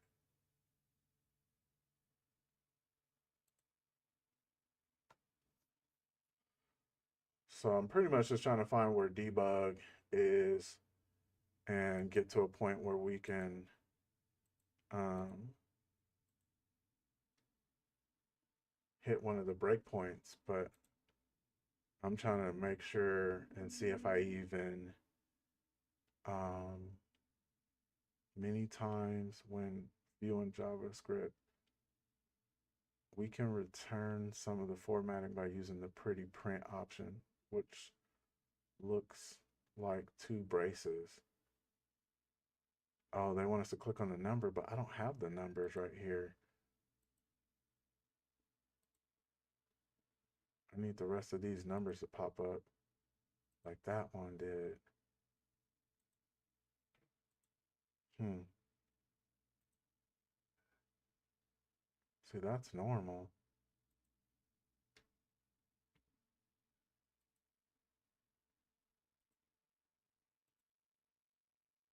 I'm trying to at least finish this one. Okay, let's see.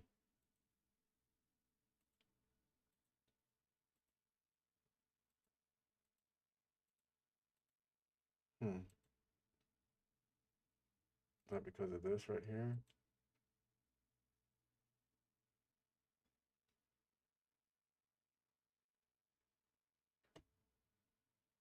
So I need to get rid of line wrapping? Is that what you're saying?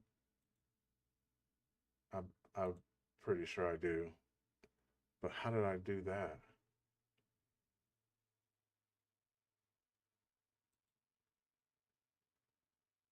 I need that.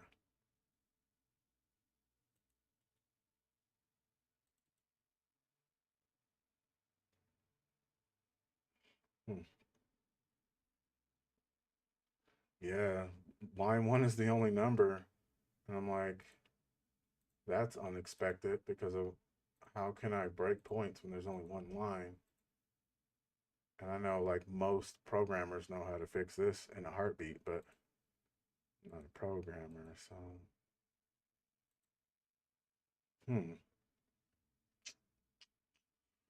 let me click on this down here. All right, this is looking a lot better. I don't know how that happened, but all right, so now we got to find Flash, and it looks like it's this one. No, that's not it. It's 110. And then let's try to refresh. And there we go. We got it. It says, catch me if you can. So that's how you use the debugger. You just put it on a certain point. Let's see. Oops, I'm trying to zoom into that. But yeah, it says catch me if you can. That's how we got that one. Let's move along. And then they're showing us how to use the networking one. The network tab on the developer tools can be used to keep track of every external request at web pages.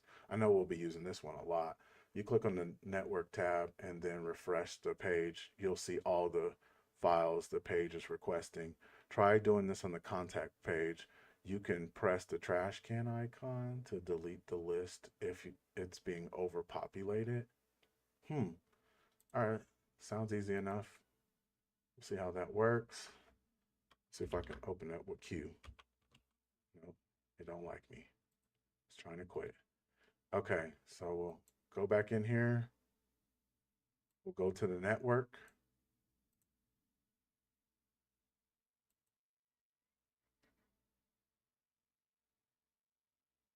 Okay. Looks like we have some good information. I don't know what's all out here, but I definitely see this is the biggest one. It's an HTML, it's a document, it's in contact. And then we have all of this other information right here, which we've already seen 1,000 times by now. And then let's see, is there anything specific they want us to go to? Contact message. Okay, so how did this pop up? Because I don't see this. All, network all. So with the network tab open, try filling in the contact form and press the send message. Oh, you'll notice an event on the tab. So we need to kind of what we did before. Except for this time, let's look at it first. And then let's do something. So Sam, and then at something Gmail. I don't think I have to put all this. And then message, new message. Let's just put that. So, and then press send. And let's see if something pops up. So I didn't do something right.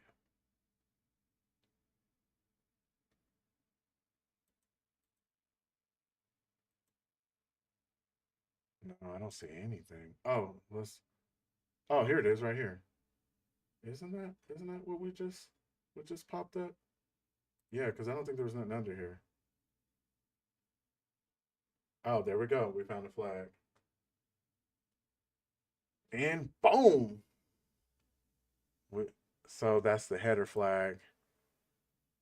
Oh, what? That's a different flag. You see this flag? This is a different flag. I don't have anything. This is probably one of the flags that was missing from earlier. No cookies. Oh. Oh.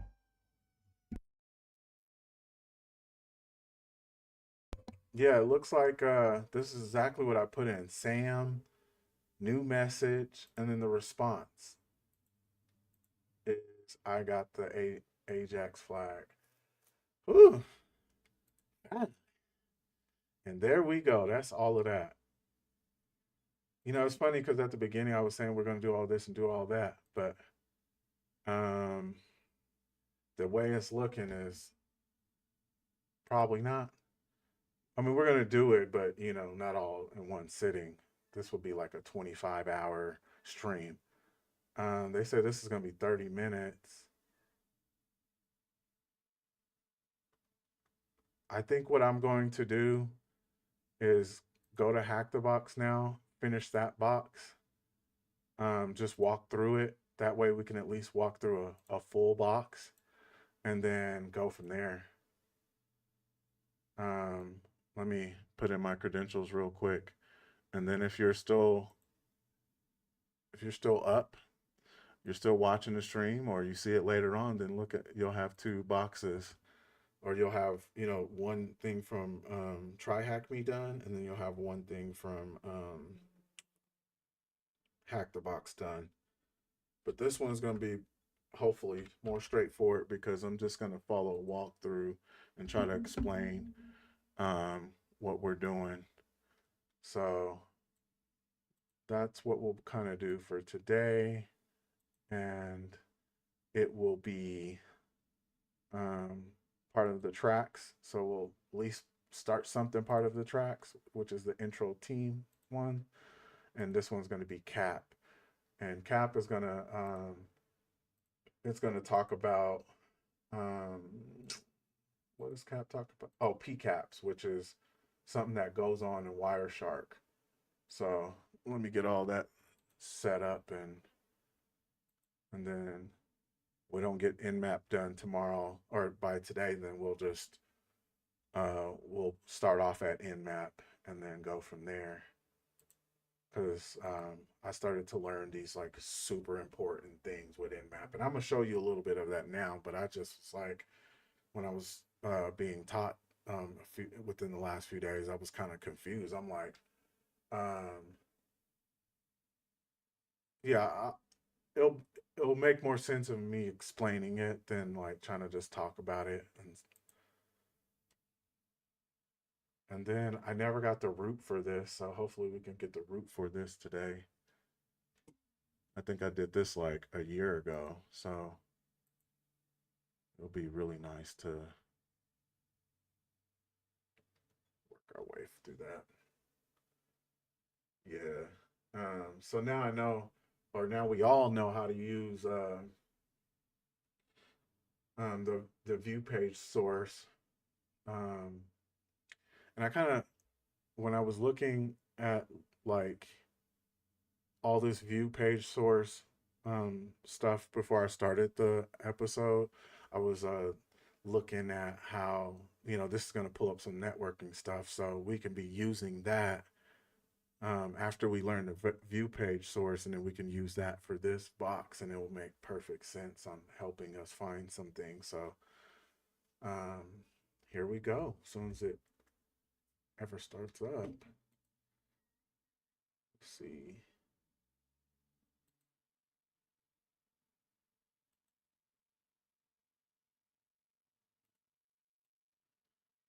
Let me get my music back on. I just had Metasploit open, and it was just like trying to take the whole stream down. Get some sounds back up in here.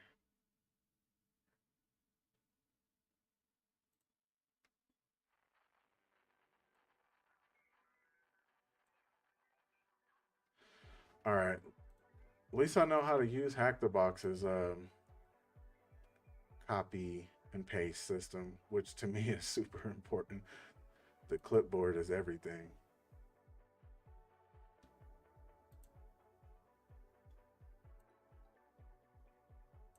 All right.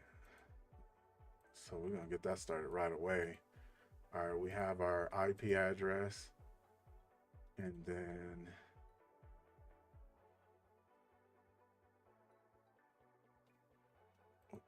get up in there. So what I'm going to do this time is I'm going to, like, I feel like if eventually we'll find like this perfect workflow, and this the perfect workflow is going to get us into this point where we'll be able to do this stuff extremely quick, obviously. So I'm going to try something new now that we have some new skills. So I'm going to open up another window, boom, bam, and then we're going to already start off and just go bust through this. And then while we go bust through this, we'll start doing all the other stuff while we wait for the go buster. So dir you, and then might have ChatGPT just format this for me. Go buster.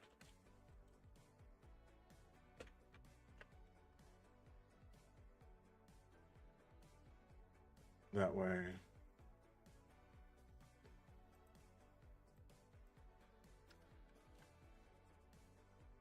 All right, we'll let Go Buster do his thing.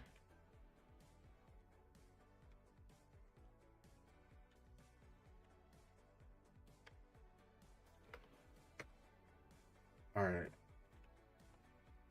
We're expecting it to take a while, but it might be 2 seconds as far as we know. So,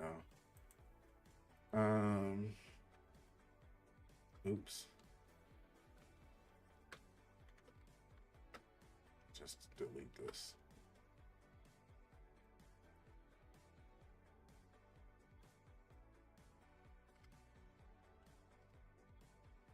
Okay, and then what are we gonna do? We're gonna copy the website, see if we can get on there, normal access, and then looks like we can. Oh, well, wow. They just threw us up in there. We already ready already. We don't got to look for no extra stuff, but we still are going to do our Nmap and all that good stuff. So, and then I was going to explain to you what I was going to talk to you about. So, um, so with Nmap, you guys normally see me using the S and then capital C, capital V, which is script, verbose. And then you see me using the capital P and the N, which is like passing the network. I don't know if that's exactly what that means, but that's what it means.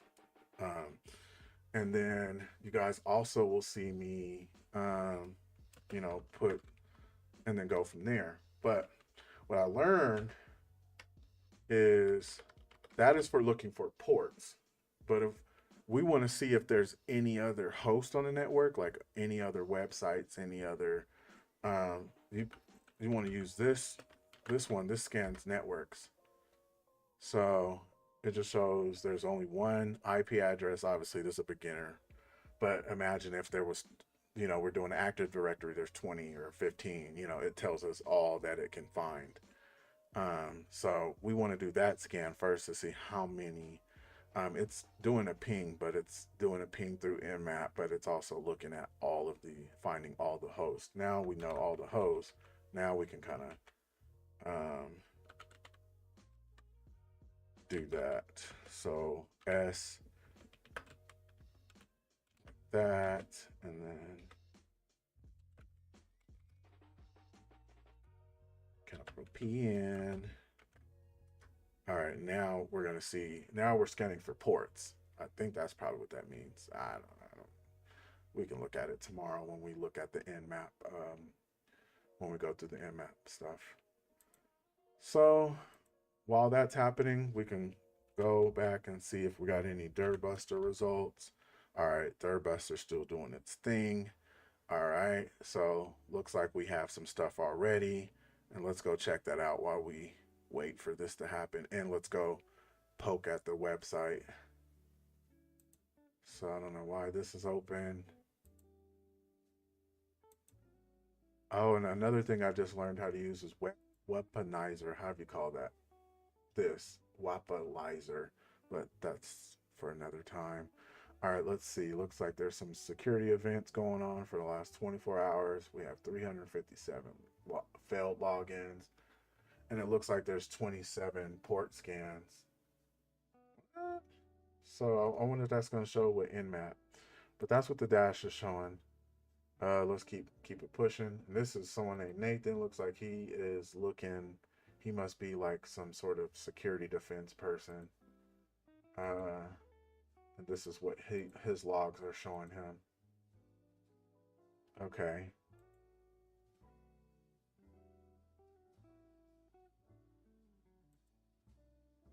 I don't seem to be getting too much love from the oh, there we go.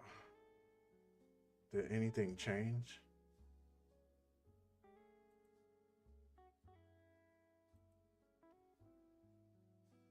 Okay, looks like we get this Ethernet. You know, I need to figure out what this means. I believe it is the Ethernet cord. And then looks like we get 10, 10, 20, 2, 4, 5. Okay, that's the same as that. Making sure. And then looks like he's on his broadcast, so that's always for that because 255 is the broadcasting one. Some MAC addresses. Let's see if there's anything else important. The regular networking IP address, the home one. And that looks like that's it so far. Let's see if we can control you real quick. See if we can find some hidden information in here. You know what? I actually love how we went and learned all that stuff first and then came back and did this. I hope that, you know, I plan on doing that a lot more often. That way we can learn some stuff and then apply it. Learn some stuff. I don't care how hard or what we go through, or as long as we learn it and then we can apply it to the next box that we, you know. So look at that. We would have found this information in here.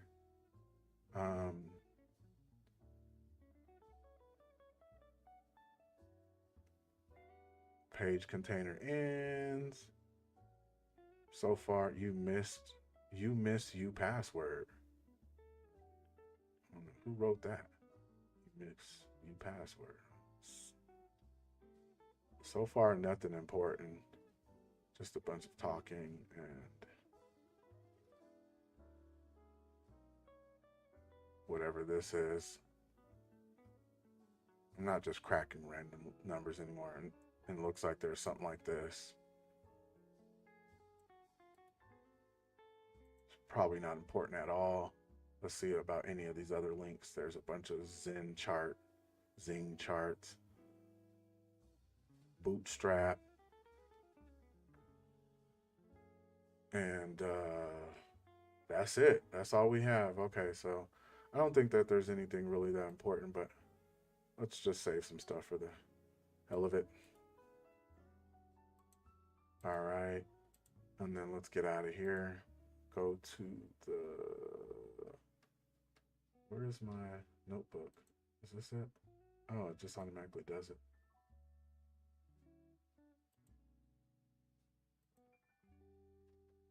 Okay, let's see what results we have. So we just have one that says IP and net stat. Hold on, let me see, what is all of this? This is the, oh yeah, there's a lot going on. Okay, we got a lot of stuff.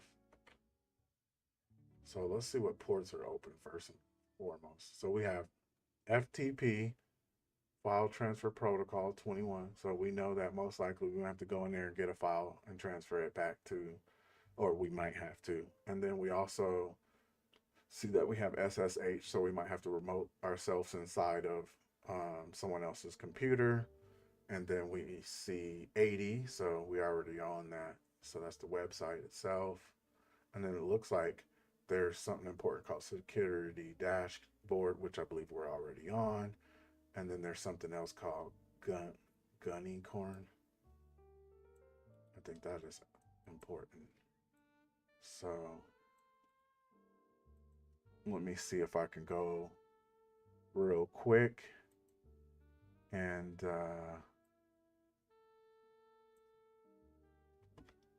excuse me. Um, let's see if I can go and grab. Where's my text editor? Yeah, I need you to like stay here. All right, so that way we can keep grabbing stuff. And so I think, yeah, this is security dashboard. Yeah, we're already here.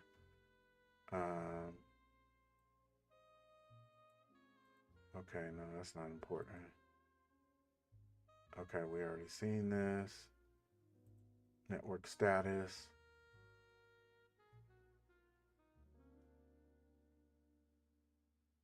Okay, this looks like some logs from Wireshark. Exactly, Wireshark. So let's might as well start using Wireshark. But before we do, let me grab all this important stuff real quick. I could save it to a file, or I can just throw it on here. I'm starting to like doing this.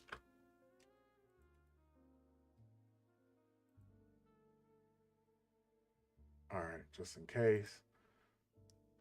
All righty.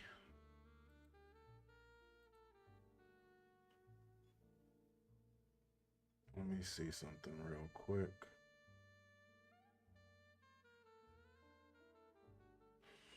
All right, let's see. So I know there's something important with this part, but let's.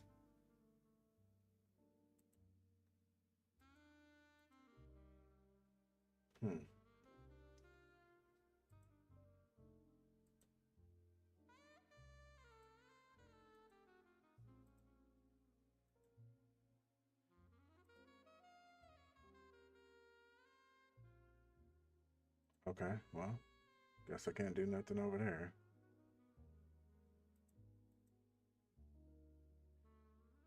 How did I get here? Value, number of packets. So it looks like something will be live if we do something live. So what are we?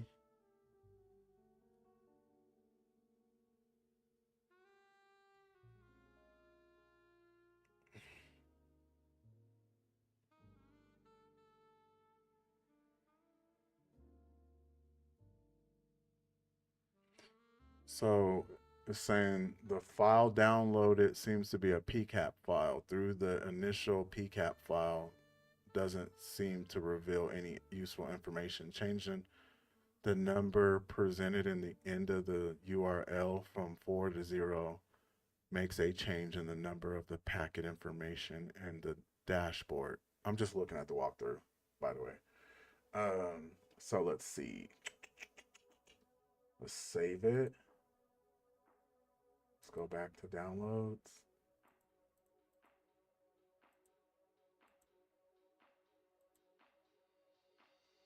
All right.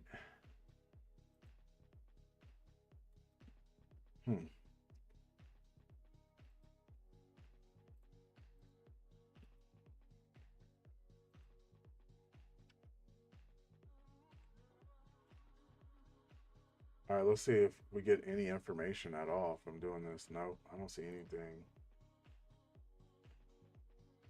Okay, next time don't do it that way, right there. So we need to get something we need to figure out where it's like actually live at. Okay, so upon downloading the file and viewing it, oh, so we need to go view this, like I said, and Wireshark.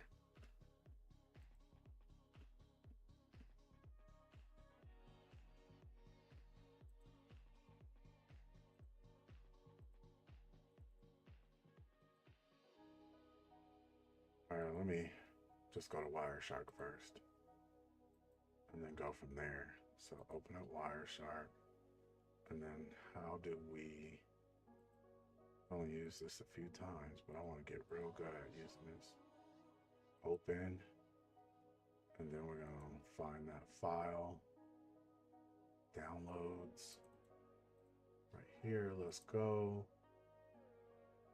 Oh, okay, so we just go to Wireshark, and then we open up the file, and there's nothing. So we need to figure out how to get information. Okay, I think I know what I need to do. I need to go where all that information was, which was probably network status. Yeah, right here. But how do I download this?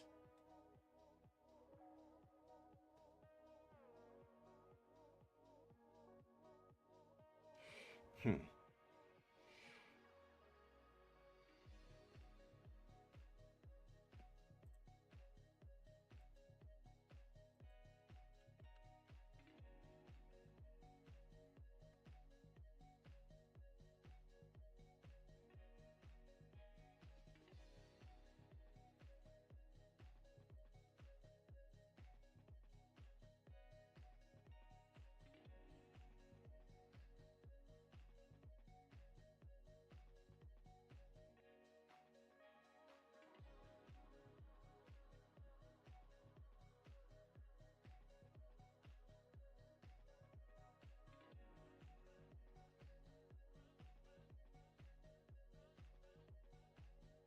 Sorry, 1 second. I'm just trying to make sure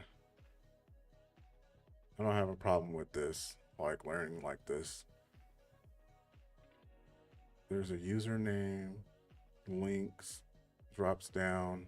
The menu on the left does expand and offer.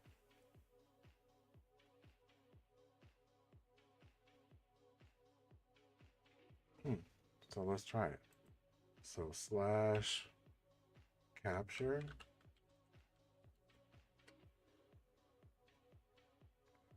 Let's go back down to, nope, that wasn't data. That was, I think it was this one. All right, yeah, we need to get this to be interactive. So let's see, slash capture.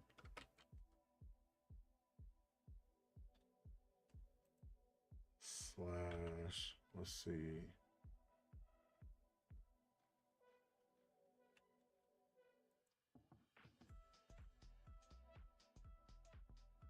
I want to try something.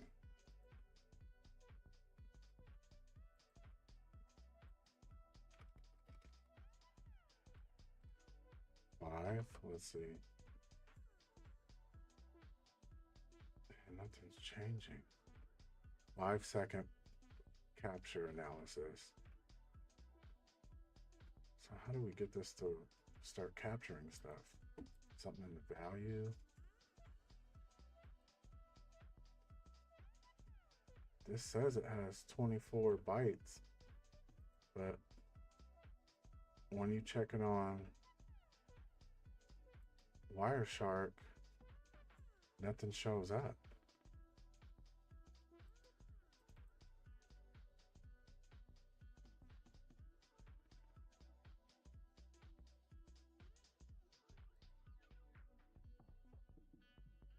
Oh.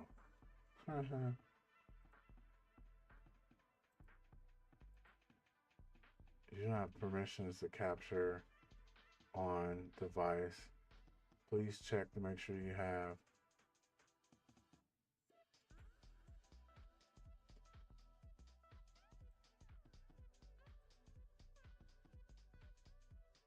All right, so I just need to become a super user and use this. So let's see.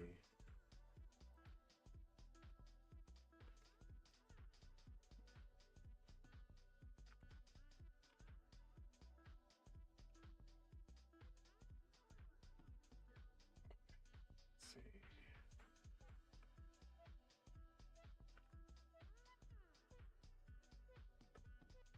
Boom, boom. All right, all right, then let's see, sudo su.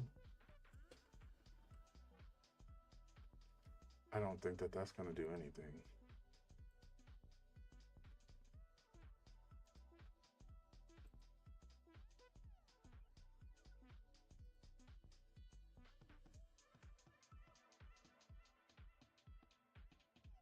Oh, okay.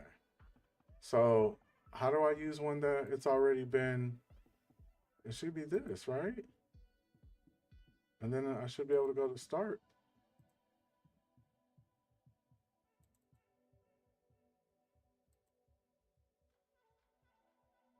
Man, it's been a little bit of some time since I've used this. I need to definitely research this too.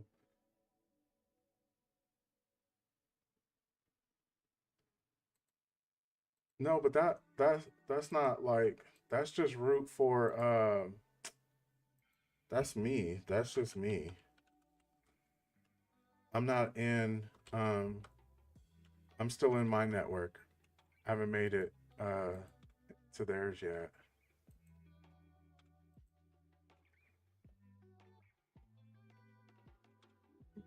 You know how badly I want to just go and look at like how to use Wireshark in 5 minutes or something, but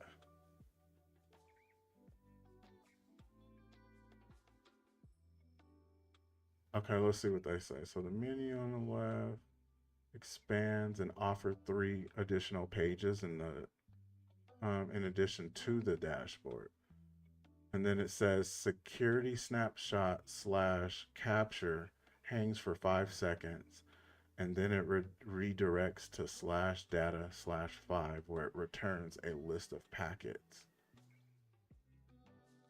And then it shows oh,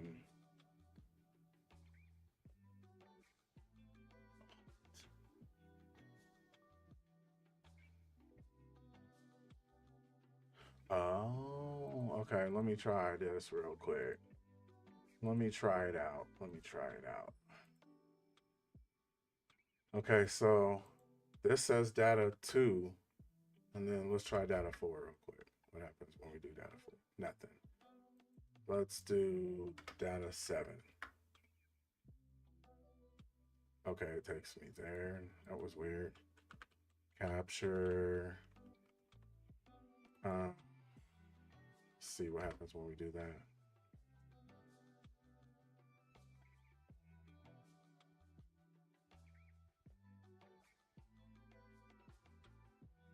So I need to get some value to pop up right here.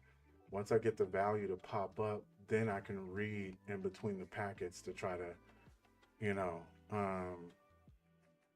to infiltrate or whatever we need to do to get information. But I can't get information if I can't get any information to read to the board. So pretty much this is just trying to learn how to use this system in a nutshell.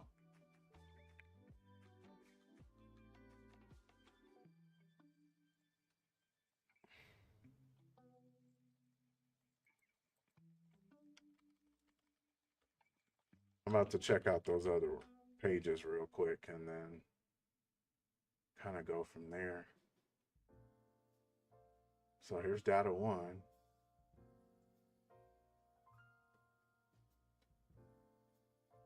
Let's see what other pages we had. Just for the heck of it.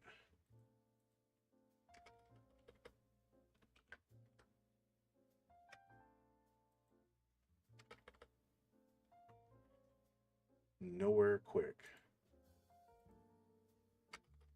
Let me try.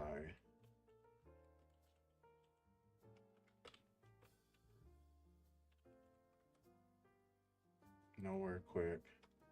I don't know why I'm trying these random ones. I already have all the information. Let's see. So let's try netstat. Oh, and capture is right here. So we have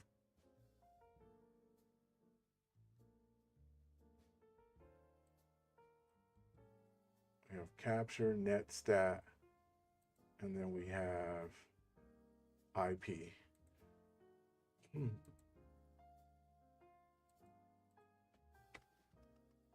Capture or netstat. What about? See what happens when we put that in. Oh, and that's what takes us here.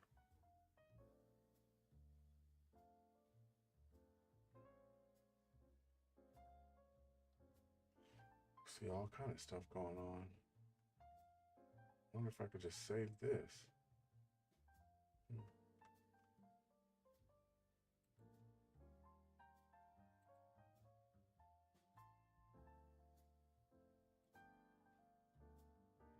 So there's no reason to look at any dir bustering stuff because it's everything that we need is already here. There's nothing like secret hiding anywhere. The menu on the left does expand and offer 3 additional pages. Yeah. In addition to the dashboard. And then capture hangs for. Oh, so that's what they're saying. So you see how it's like, see, taking that, that's some information being sent.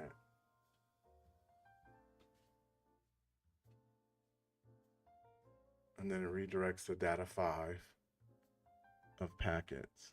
Okay.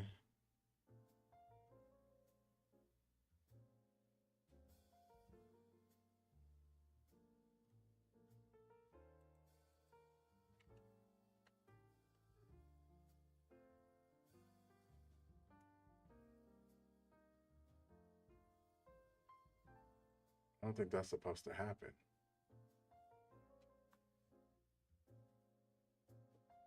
Oh, how do we look at that? Yeah, let's go back. So what kept happening is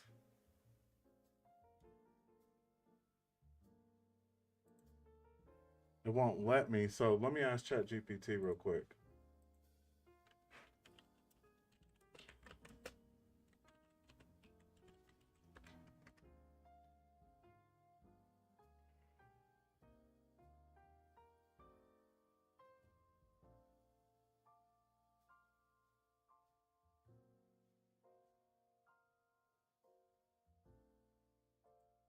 How to use Wireshark with files.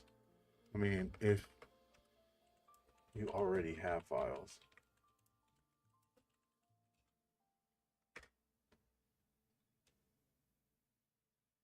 Okay, click open. File, open. This is what I've already did. I didn't even save this one. That's weird. Select it and then open. So let's see if any of them. See, and then I see it down here, no packets. So I think that, yeah, yep. So I don't think that I recorded anything.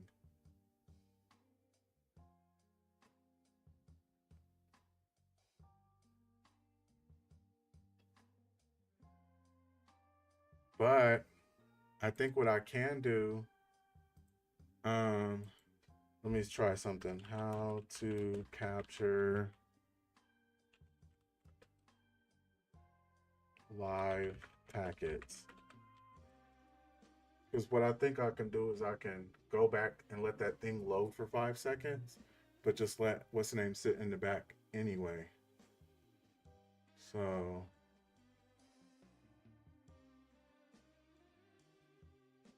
launch from your system. You'll see available networks. Select the network interface you want to monitor.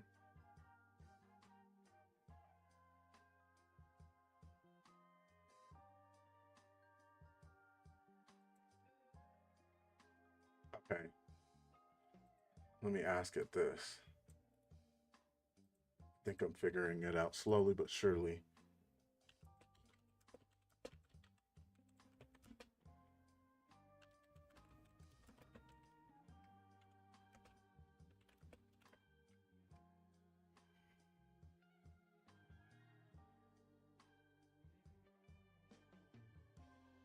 Launch it, select the correct network interface.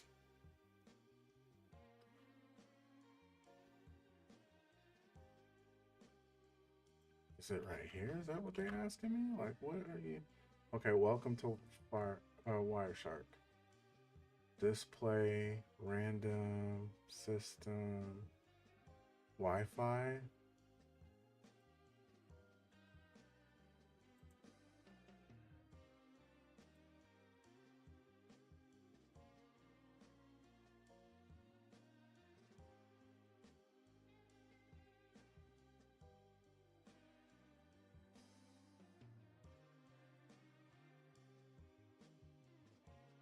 Hmm.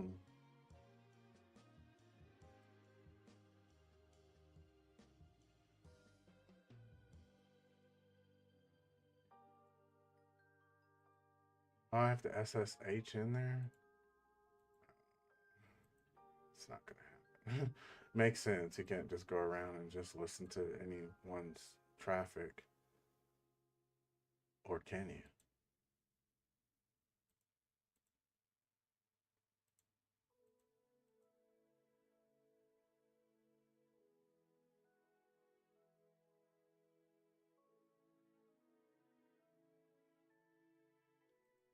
Okay.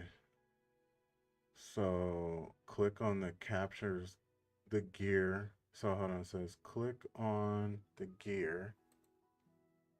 Close this down. Click on the gear and then capture options. Enter this and start.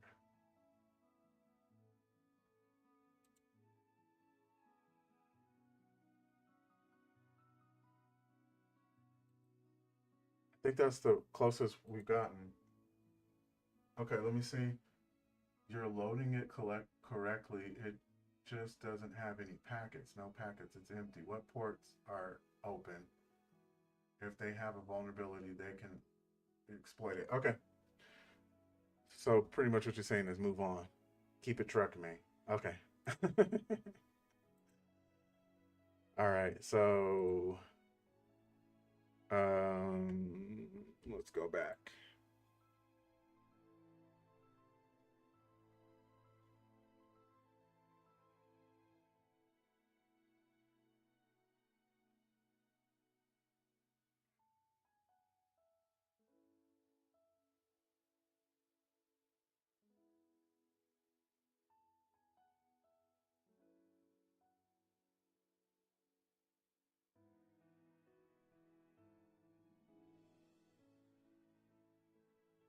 All right, so let's FTP because we know FTP is open. So FTP, and then put in their email address. I mean their IP address, and then um,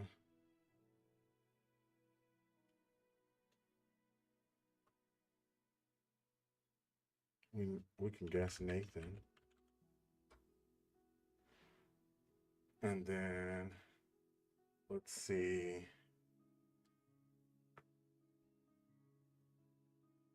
Anonymous.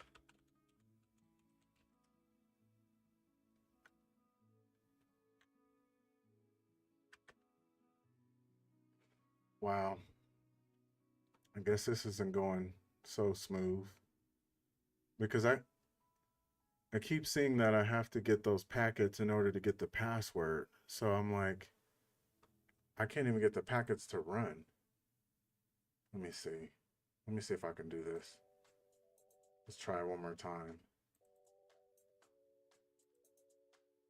Because in order to get his password, they're saying I have to get this to run. And you see how when it does this for 5 seconds, boom, boom, boom. I'm supposed to be capturing right then and there. That's the capturing time right there. So let me see if I can try that one more time. Boom, boom, download while it's happening. All right, then let me go back and check. Because if it doesn't work this time, then we'll have to figure life out.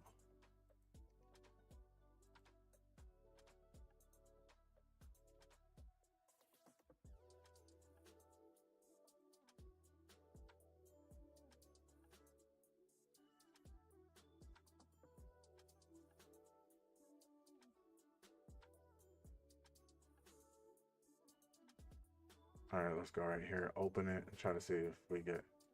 Yeah, so I don't know how to get past this part. I think what I'm going to do is figure out how to do it and then just redo it on the next stream.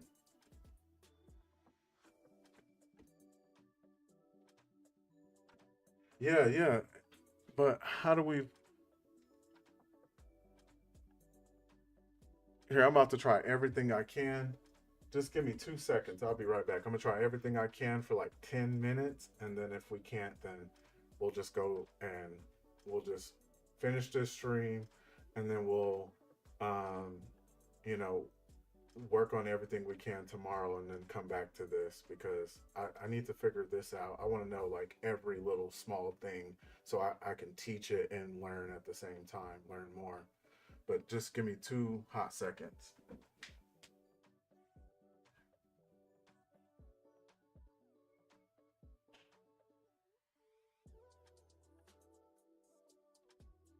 All right, I'm back. I had some ribs boiling in the pots on like low, and the water's gone. So I want to start a house fire. All right, let's try this. So I'm gonna try to look at another person explaining this one and try to see if I can if they break it down a little bit better, because I want to know how to do this. And from, it's always easier when you're like looking at it and then trying to break it down, and then um, after you're actually doing it, it's like you could just be missing one little small thing, and then that changes the whole dynamic of the. So let's see.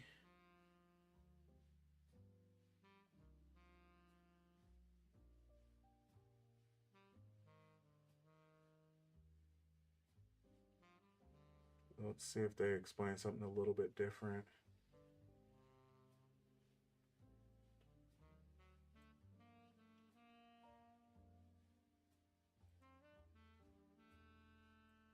So they say use Ferox Buster.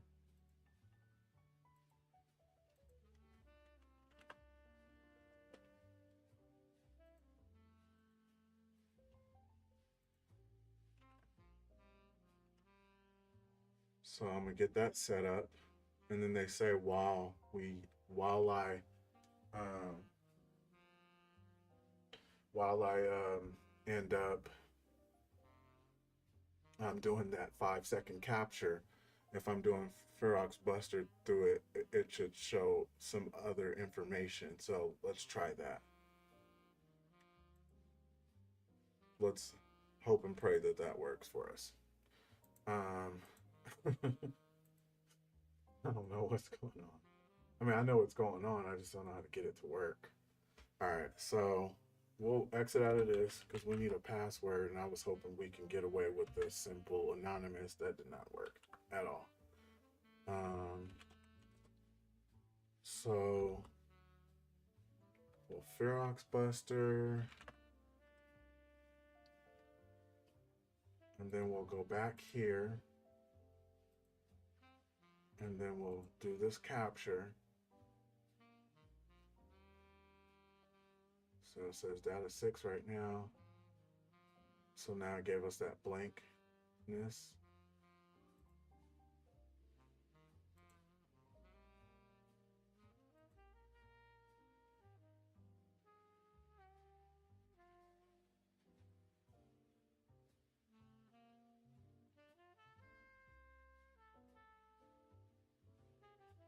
It's almost done. Oh, look. Yeah, it did capture that. You see how it captured that? So that's cool. It captured that. And then, let me put this in right here. Why? Why does it still do that?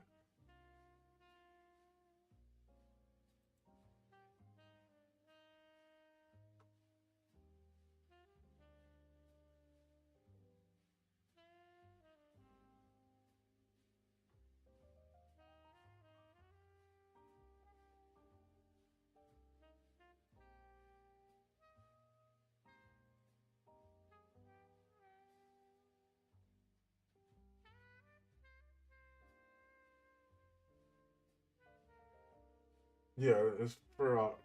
I don't know if I'm pronouncing it right. Ferox Buster. But you see now. Oh, look. Yes. Finally. Finally, we got a little data. Yeah, I'll go back to that. I think I might want to download. Let me see if I can.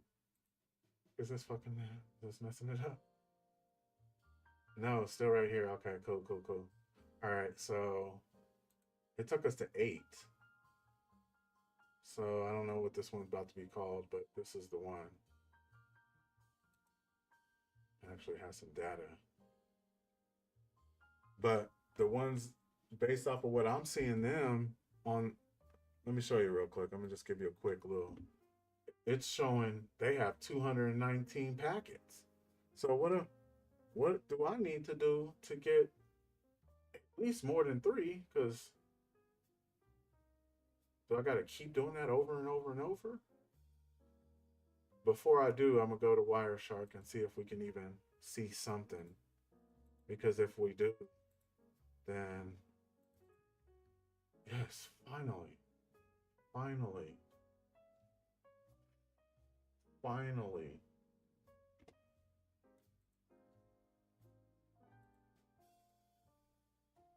Now we in there. So let's see what we do have. Let's just be happy with what the little bit we have. But I know we need to do it to get more, but whatever. So Internet Protocol for IPv4, and then we get this at okay, my address and then their address. This is the source. TCP 80, and then port 33770. That's weird.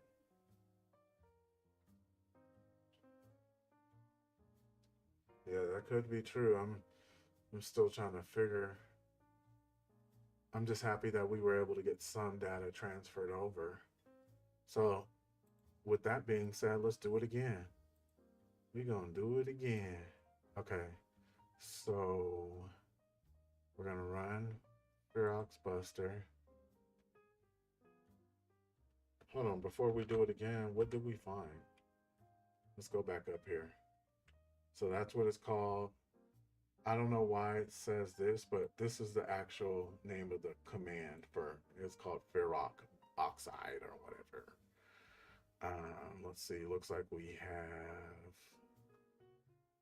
a bunch of 200s. But right now, this ain't really about all that stuff. This is about capturing data. But normally,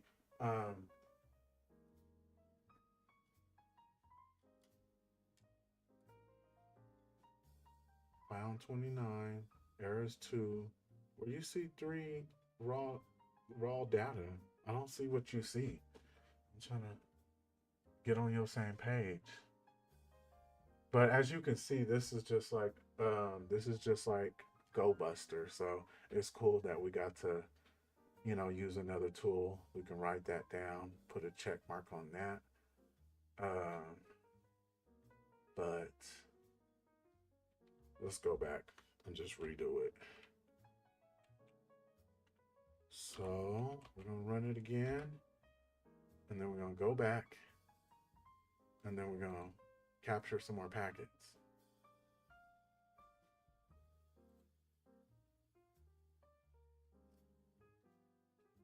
I love, I actually love this. This is like learning the real way, not just like, you know,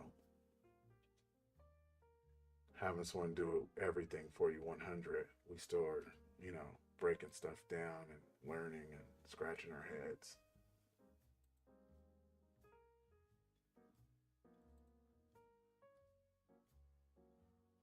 All right, let me go back there. I think I've done that enough. Um, 22 errors this time, and now we have something called packet data 9. Oh, so it's just going to keep going up each number as we keep making mistakes or whatever.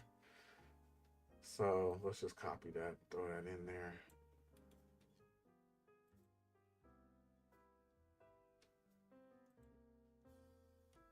Oh gosh.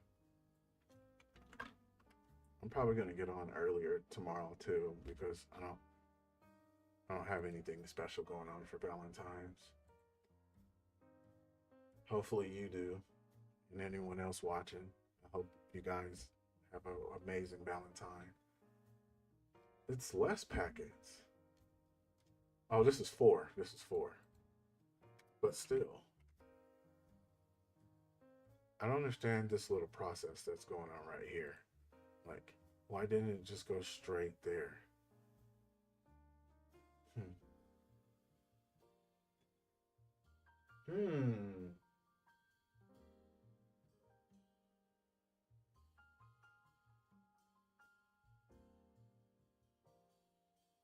Okay. Okay.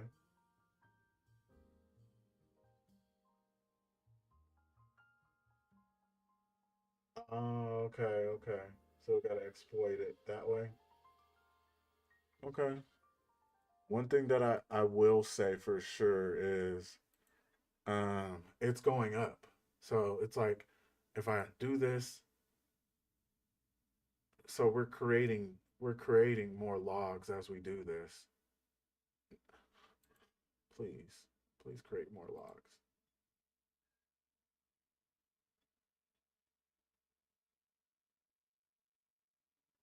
11.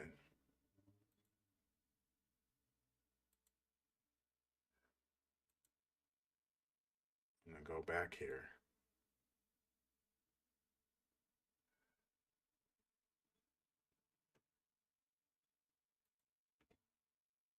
13.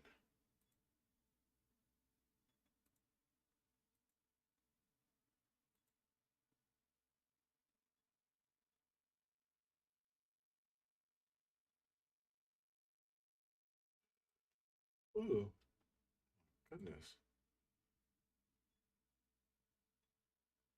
Oh, it's on the fly data. Oh, so I click this and then I can click this, click this, click this, click that, and then go back. And then hopefully, oops, hopefully it's there. Oh, okay, okay, okay. I think I know. So click this.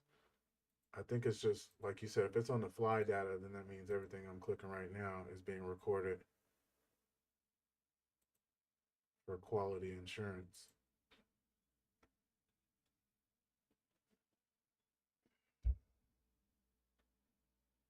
All right, so then let's download this. 15 is the highest we've ever had. So let's see if the thing is, how were they able to get 217? Like, what did they do? What were they doing that we're not doing? Like, what? How are you able to get that much? It's insane to me. But look, at least we have something going now, finally. But I truly believe it might be like deeper down in the 270s. But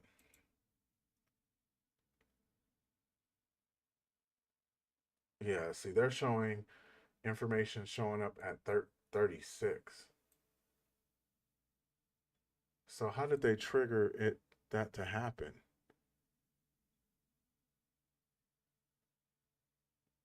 Go back to capture. Okay, so let's try it one more time. I think I have, I mean, I think I know how they did it, but we'll see. So we'll run this. As soon as we get ready to run this, we will get ready to run this. So let me get organized real quick. Okay, boom. All right, so one. All right, now let's go.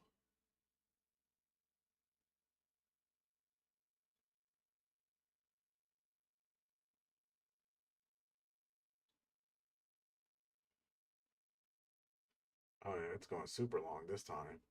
All right, then what? We go to dashboard. How do we get back there? Let's see. Is it an IP config?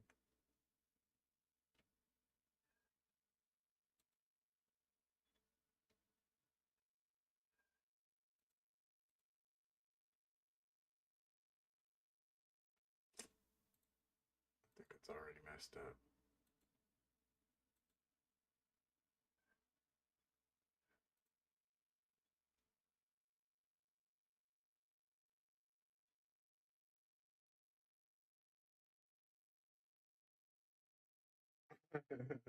It's okay, Gio.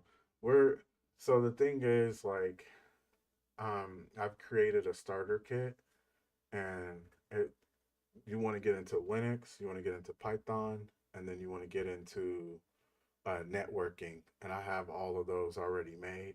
Right now, we're in the middle of one of the Hack the Boxes Easy Box, and it requires us to use a tool called Wireshark, which detects the network, and then we're trying to get somebody's password information through this network, but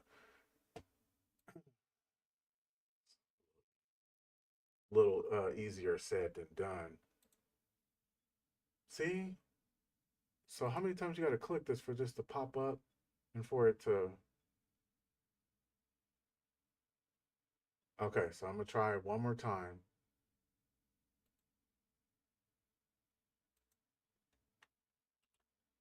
And so during the Linux, I show you how to use this command line. This is what we're on right now. It's the command line, and we're using a tool. And then we're trying to go over here on the other side and sniff what this tool is doing. That's what it's called, packet sniffing. But we're getting no data right here. So, man, I don't know what they did to get that to show up.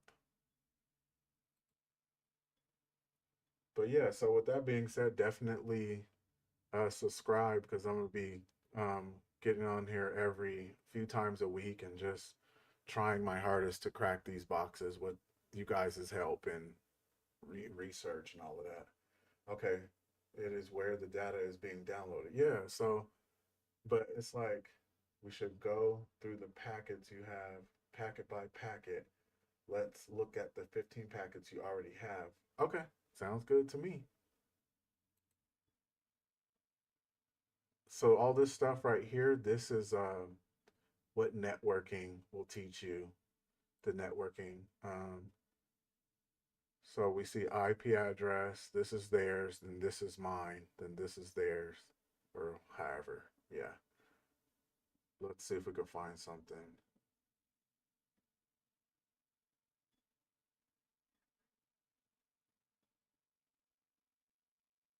Send ACK. We find a three-way handshake. Send and then ACK, send ACK. Right?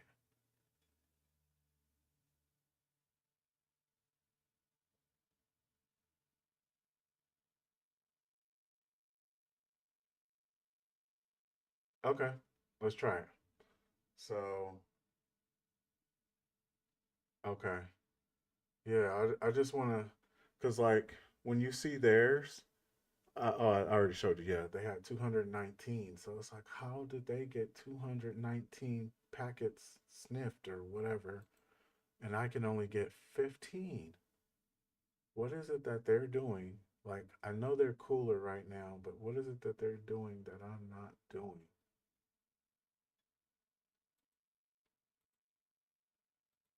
Okay, let me go back and try it again. Here we go.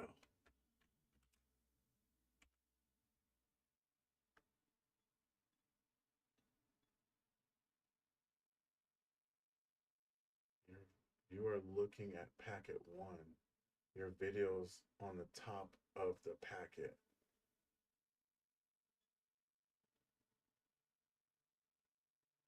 Yeah, the ACAS aggressive script.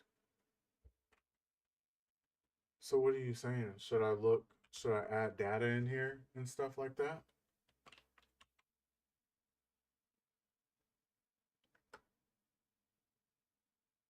What if that changed something? Oh, it's all about timing. Oh, okay, yeah, that's what I was figuring. Yeah, I'm just don't understand how they timing it. Like, it's blowing my mind up. How are they timing this perfectly? Like, come on, time, go. Grab some packets, please. Please.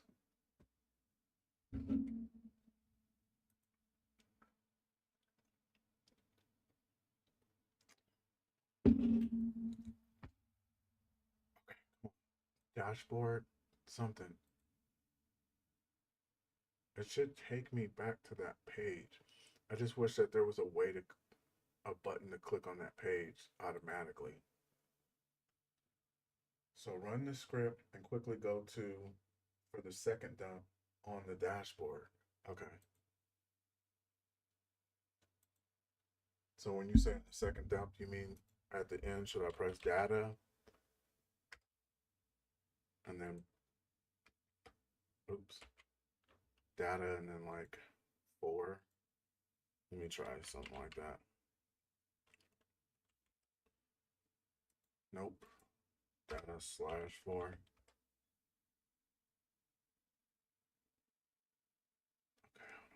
So how can I leverage this situation?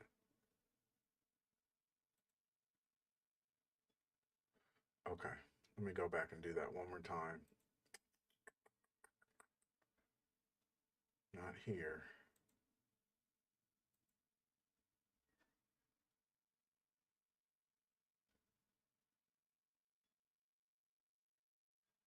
Okay. I think I have.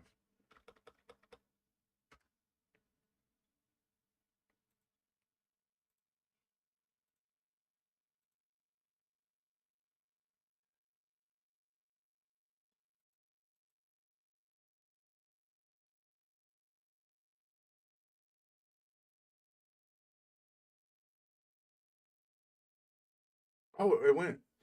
But let's see. See.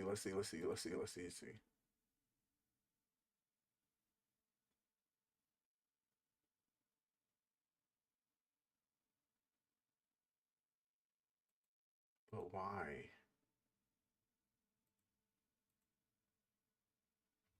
Yeah, they like I said, they be making it seem a lot easier than it is. I can't even get the packets saved. I'm gonna definitely have to watch the walkthrough for this one a few times. I want to see how they are getting the package transferred. I feel like I wish I could just go live here, but it won't let me without a key. I've never had to deal with that. Let's see. See if I can do this and then press data. See if there's anything. Oh, see, yep, I can't do that without a key. Yeah, this is a even bigger headache than before.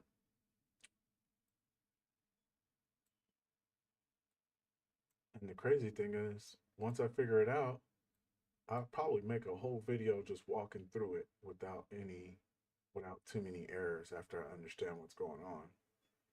All right, let's see. This is we seen tune 1 was there. Dang, what? That's what makes it hard is they won't just let us go straight to it. We have to do it this way. So we'll try Ferox Buster again because that seems to be one thing that's working. Okay, that. Yeah, see if I can get it to just show up like how I want it to show up. Let me see. Does a refresh show it up? No. Let me see. Go to here real quick. Because if I can get this to show up on demand, then I'll know how to.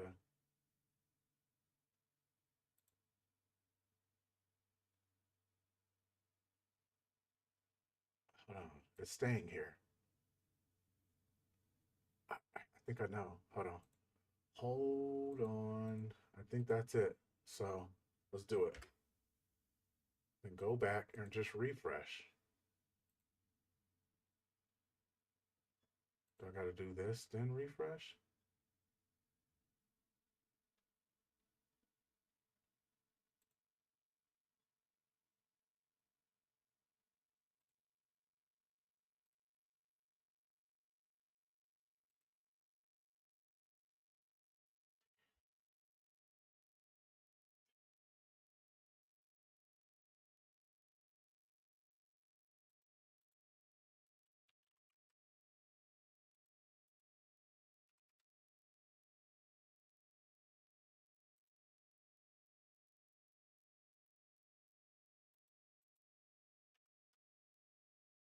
Yep.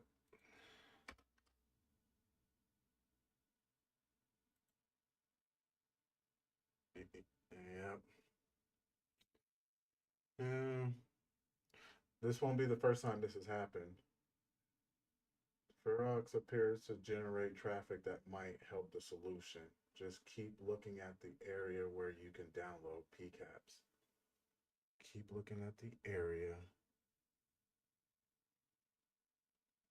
Oh, so when I go right here, it's in /capture. I think I have an idea. Let me try it out. All right, let's see. Capture.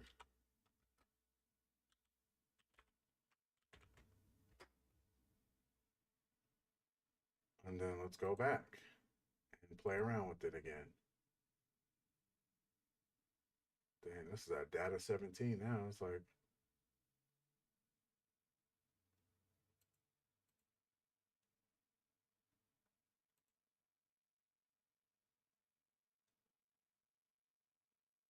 oh, I don't think it matters of me being able to see that. Let me try something real quick. How did we get to the part where it downloaded? So I can download one again. Was it an IP config? No. Network status? Oh, so I have to get back to that page.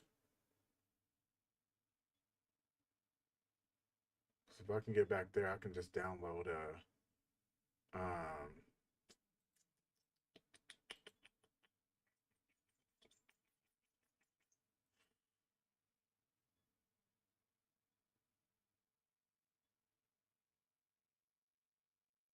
all right, let me just go back. See this, you see how it's at 19? Let's see if we can find what's an 18. Dang it. I was hoping it was just gonna keep showing us what was actually happening.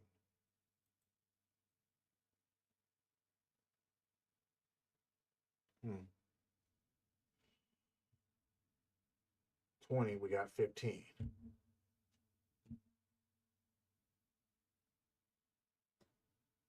Yeah, let's go back and try 8 or something.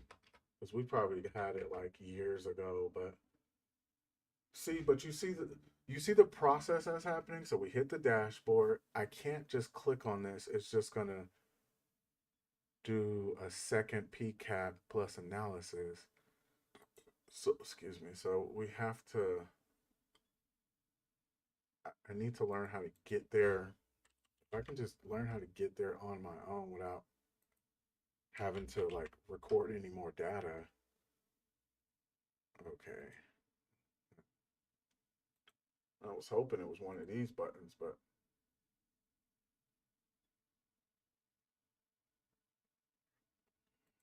yeah, at this point, me and PCAP, there's a lot of good things that happen, and there's a lot of bad things that happen. So, for sure, the intro into becoming a red teamer is going to be a challenge. That's for sure.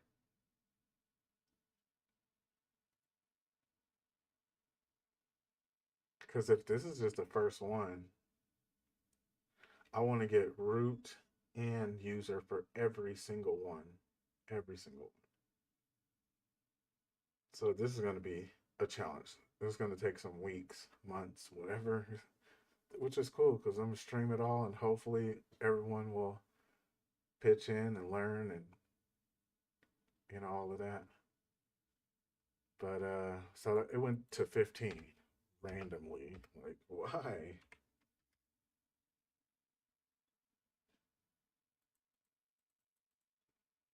You know what I'm going to do? The next time that page pops up, I'm going to try to inspect it and see what? Where are you? Where is this coming from, man? Not this inspect. I want to do this inspect, the real inspect.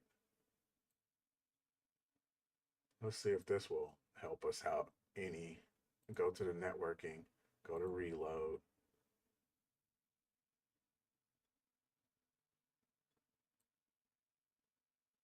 And then open up our handy thing real quick. And then redo it. Oops. This time I'm just, without all the extra stuff, just keep it the same. And then go back over here and just reload this.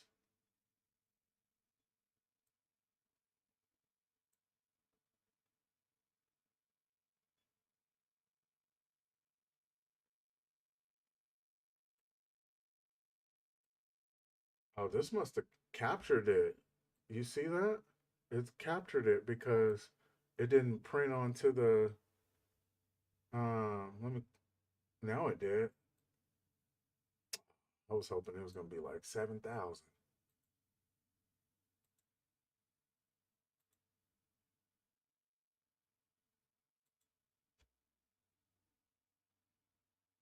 Yeah, so something was going on. Yeah, something was going on. But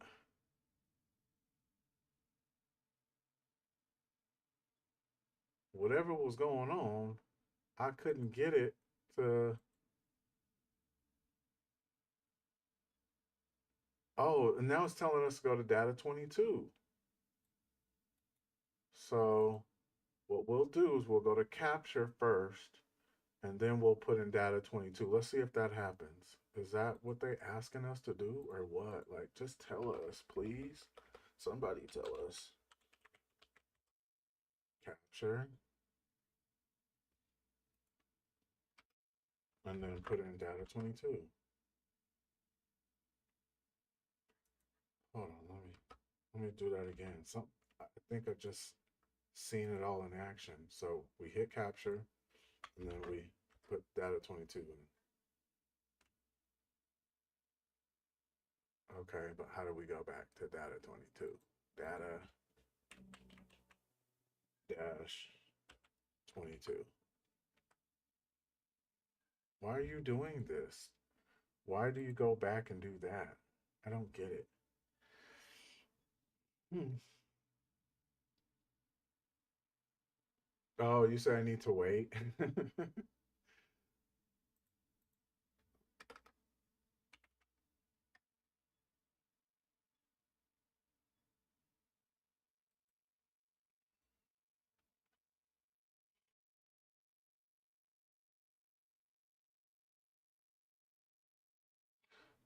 But do you, yeah, do you see that? So why is it randomly just redirecting me to different things? You see what I'm saying? Like, I don't understand why it's like it decided to give us 18. It just like randomly spit out 18 at us. Hmm.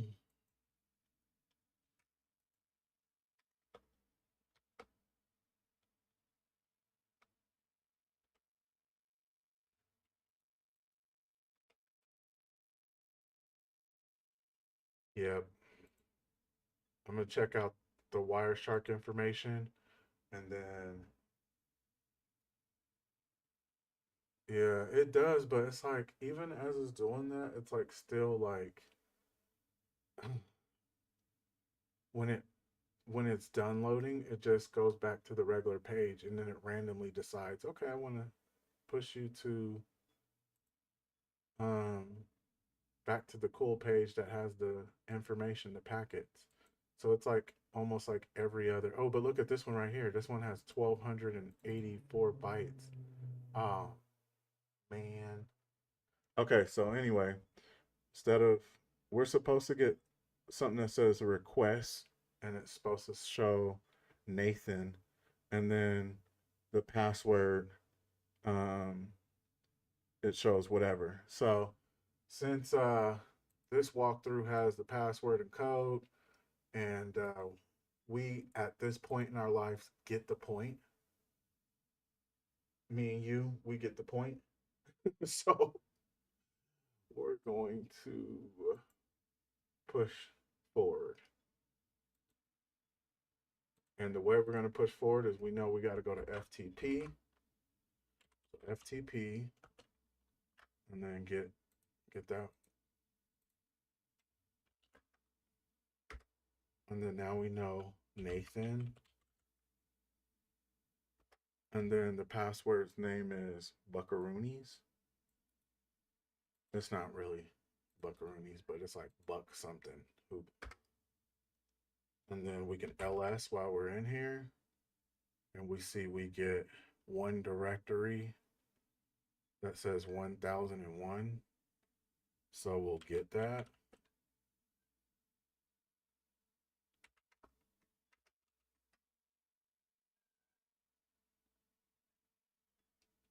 Hold on. Let me make sure I'm doing this all right.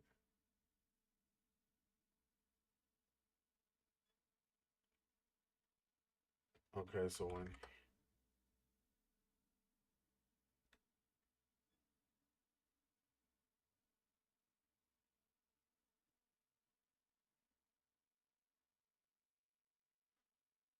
yeah, they're showing that they're getting, when they do ls, they show that they're getting 3 files. Yeah, maybe that's what we need to do. Okay, yeah. Because I'm like, this is why it's not working, probably. So SSH, and then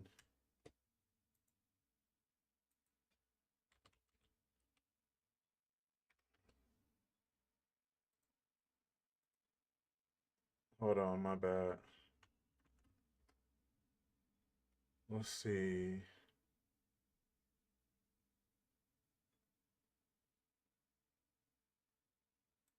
All right, let's go back. So SSH Nathan at,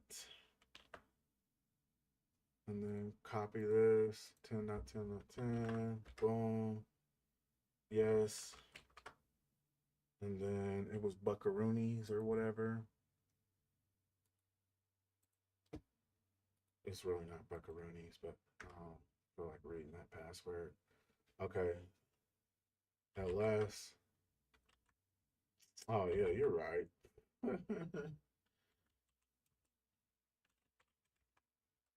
And that's the first password. Finally. Finally. I need to learn how to use Wireshark. Wireshark kicked me in the butt today. Mm. Well, it's because they wouldn't let us log in the normal way. We had to sneak our way in, but we couldn't figure out how to sneak our way in. But it is what it is. It happens, guys. Um, and that's what I'm saying. I'm already gonna love doing this because I'm gonna show people how it really is. Like there's some times where it's taken me 4 hours to complete something. If you're at a beginner level, it's gonna take you that long. You're not gonna crack a box in 10 minutes and get first blood as a beginner. Those are like the elite people who are yawning at this type of stuff. So anyway, now we have that. They still tell us we need to get into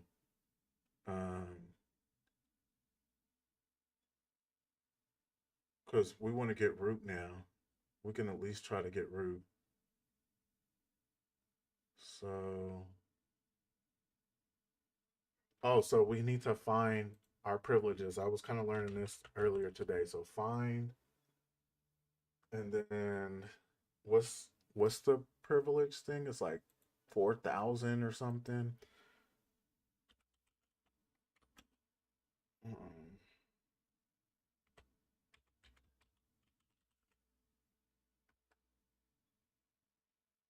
I wish I knew it by heart. Yeah, exactly. Like I want to like figure out how to do this so well that like I can have 20 different ways to get in. So anyway, let's go back here real quick. Who am I? We already know who we are. I'm just, and then ID, and then um so let's see, sudo. This is what I really want to learn, but looks like I need to learn all this other stuff too. Like there's no reason to oh, Buckaroony. I can throw in Buckaroony. Let's see. That sounds funny. Um and get the password. Oh, so he's not sudo, obviously. And then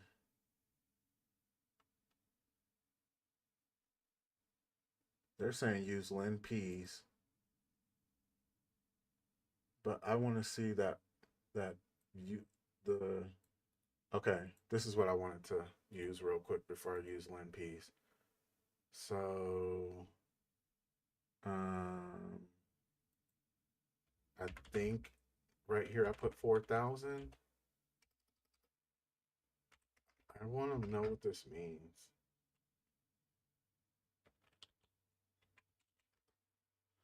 All right, we're still Nate. So let's use linps.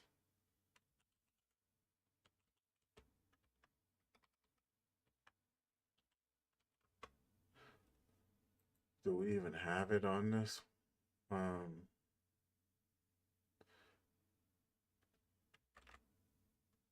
Let's see.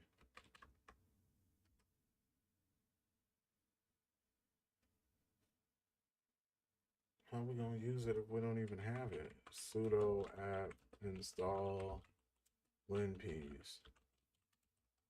Oops.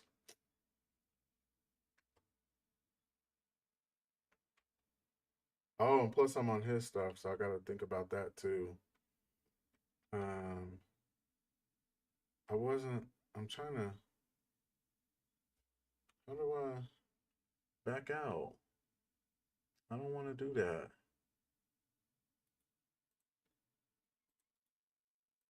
I typed it in wrong. Oh, I can't do that anyway. I'll be reported. Look, if I was actually really hacking something, I'd been caught up. Oh, you didn't get to see the user file? Let me go back to that for you. Uh, Let me let me do that for you real quick. So, okay. So this is kind of how we can figure out how to do this, but we need to find the actual we need to find the actual route, right? So for this, what else would I do if I was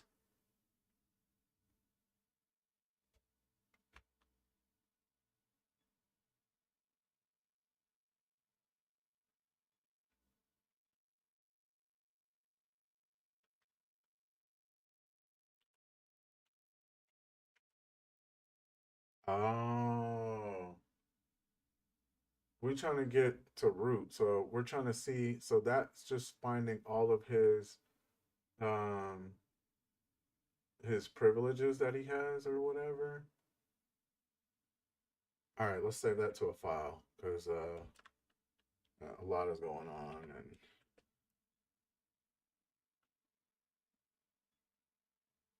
I wonder what would happen if you saved a file that, like, this is his file. So obviously, if we were in this system, we wouldn't do this because this would just let everybody know, oh, he just saved all his privileges. What is he doing? Yeah, yep. So looks like there's a lot. So I'm about to um, do the way I've been doing it, which is copy all of this and send it to Chat GPT. And this is my Lin piece. Let's see.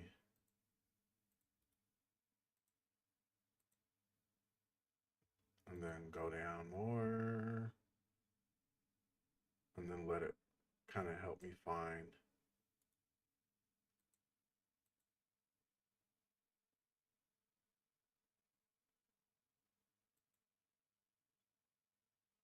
Okay, hold on. Let me see something real quick. And then Q, Control L. Oops. Oh, so look, we got all anything that there can gain root access. Okay, yep. So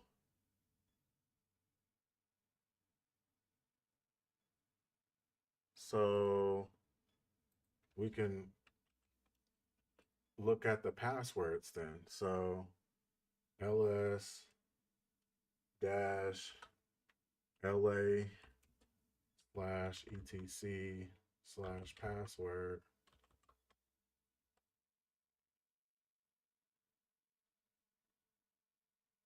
So can't we just CD into that?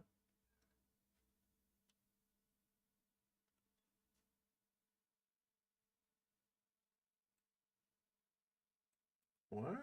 I don't know what this is, but I'm gonna CD into it first and see what happens, because that's some pretty cool stuff it's trying to have me do. PMD.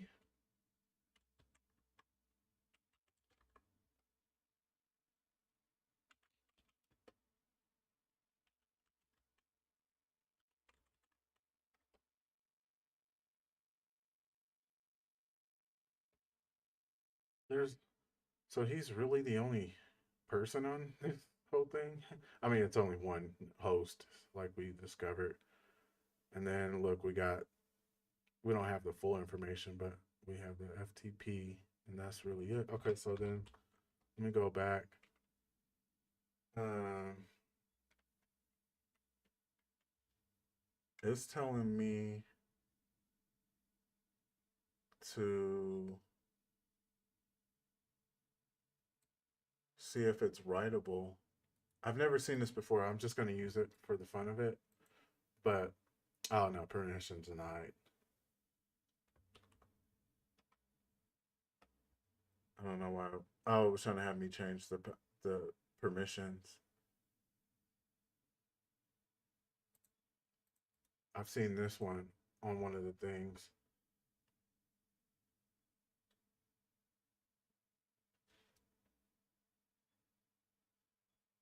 Oh, let me get his password again. I'm just trying whatever it's telling me. Dang. Dang. I don't understand. All right, so let's try to find a more. Let's see what the documentation tells us to do actually. It wants us to create a Python script. That's what they're doing, at least. So let's try it. It's saying the version might be different, but let's just go to try this real quick. Can't open file. No file. I gotta make a file? Become SSHD.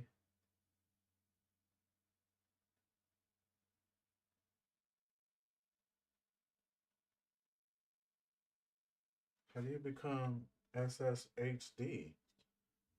Man, that's why I'm a beginner at this, because I'm still trying to figure all this out. All right. Okay, so let's see.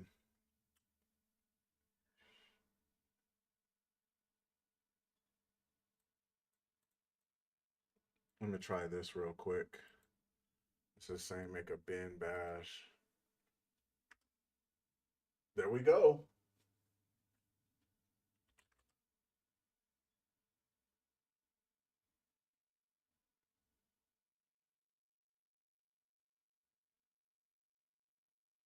Okay, so the password. Do you have my Discord, Matt? Because I would like to talk to you off the stream here and there, so I can catch up with you. Because yeah, I'm good right now. At this point, I'm root. Let's see. It already says it right there anyway. Yeah. So I could just let's cat Nathan's real quick. Oh shoot. I don't know what all this was, but at this point we can just go home.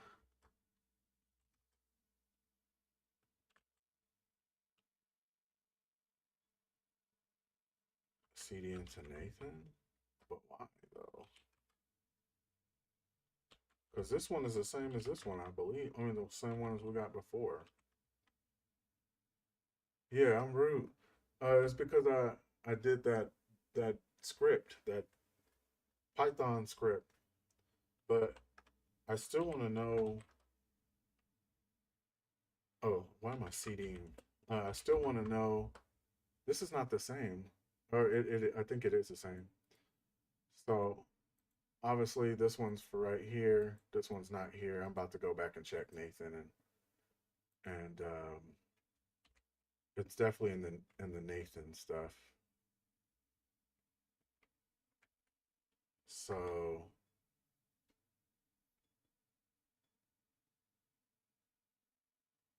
it's probably right here.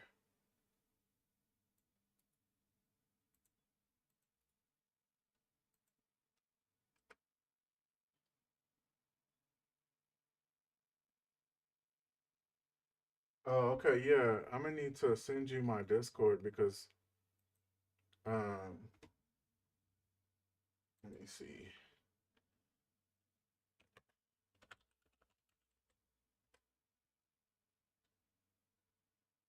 Okay, that didn't work out. Oh, it's right here. You can see the link right here. Where the Nightbot is, it's the second one.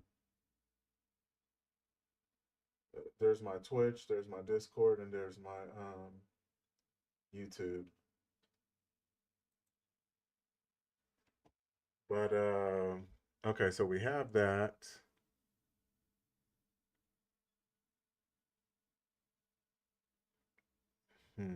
And then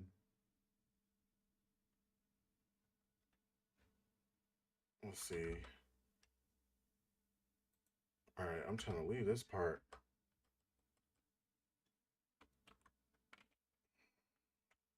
At this point, we're already in. We just need to cd to root ls. Oops. Root. Did I do this last time? I sure didn't. All right, there we go. So at least we got the root flag for this one.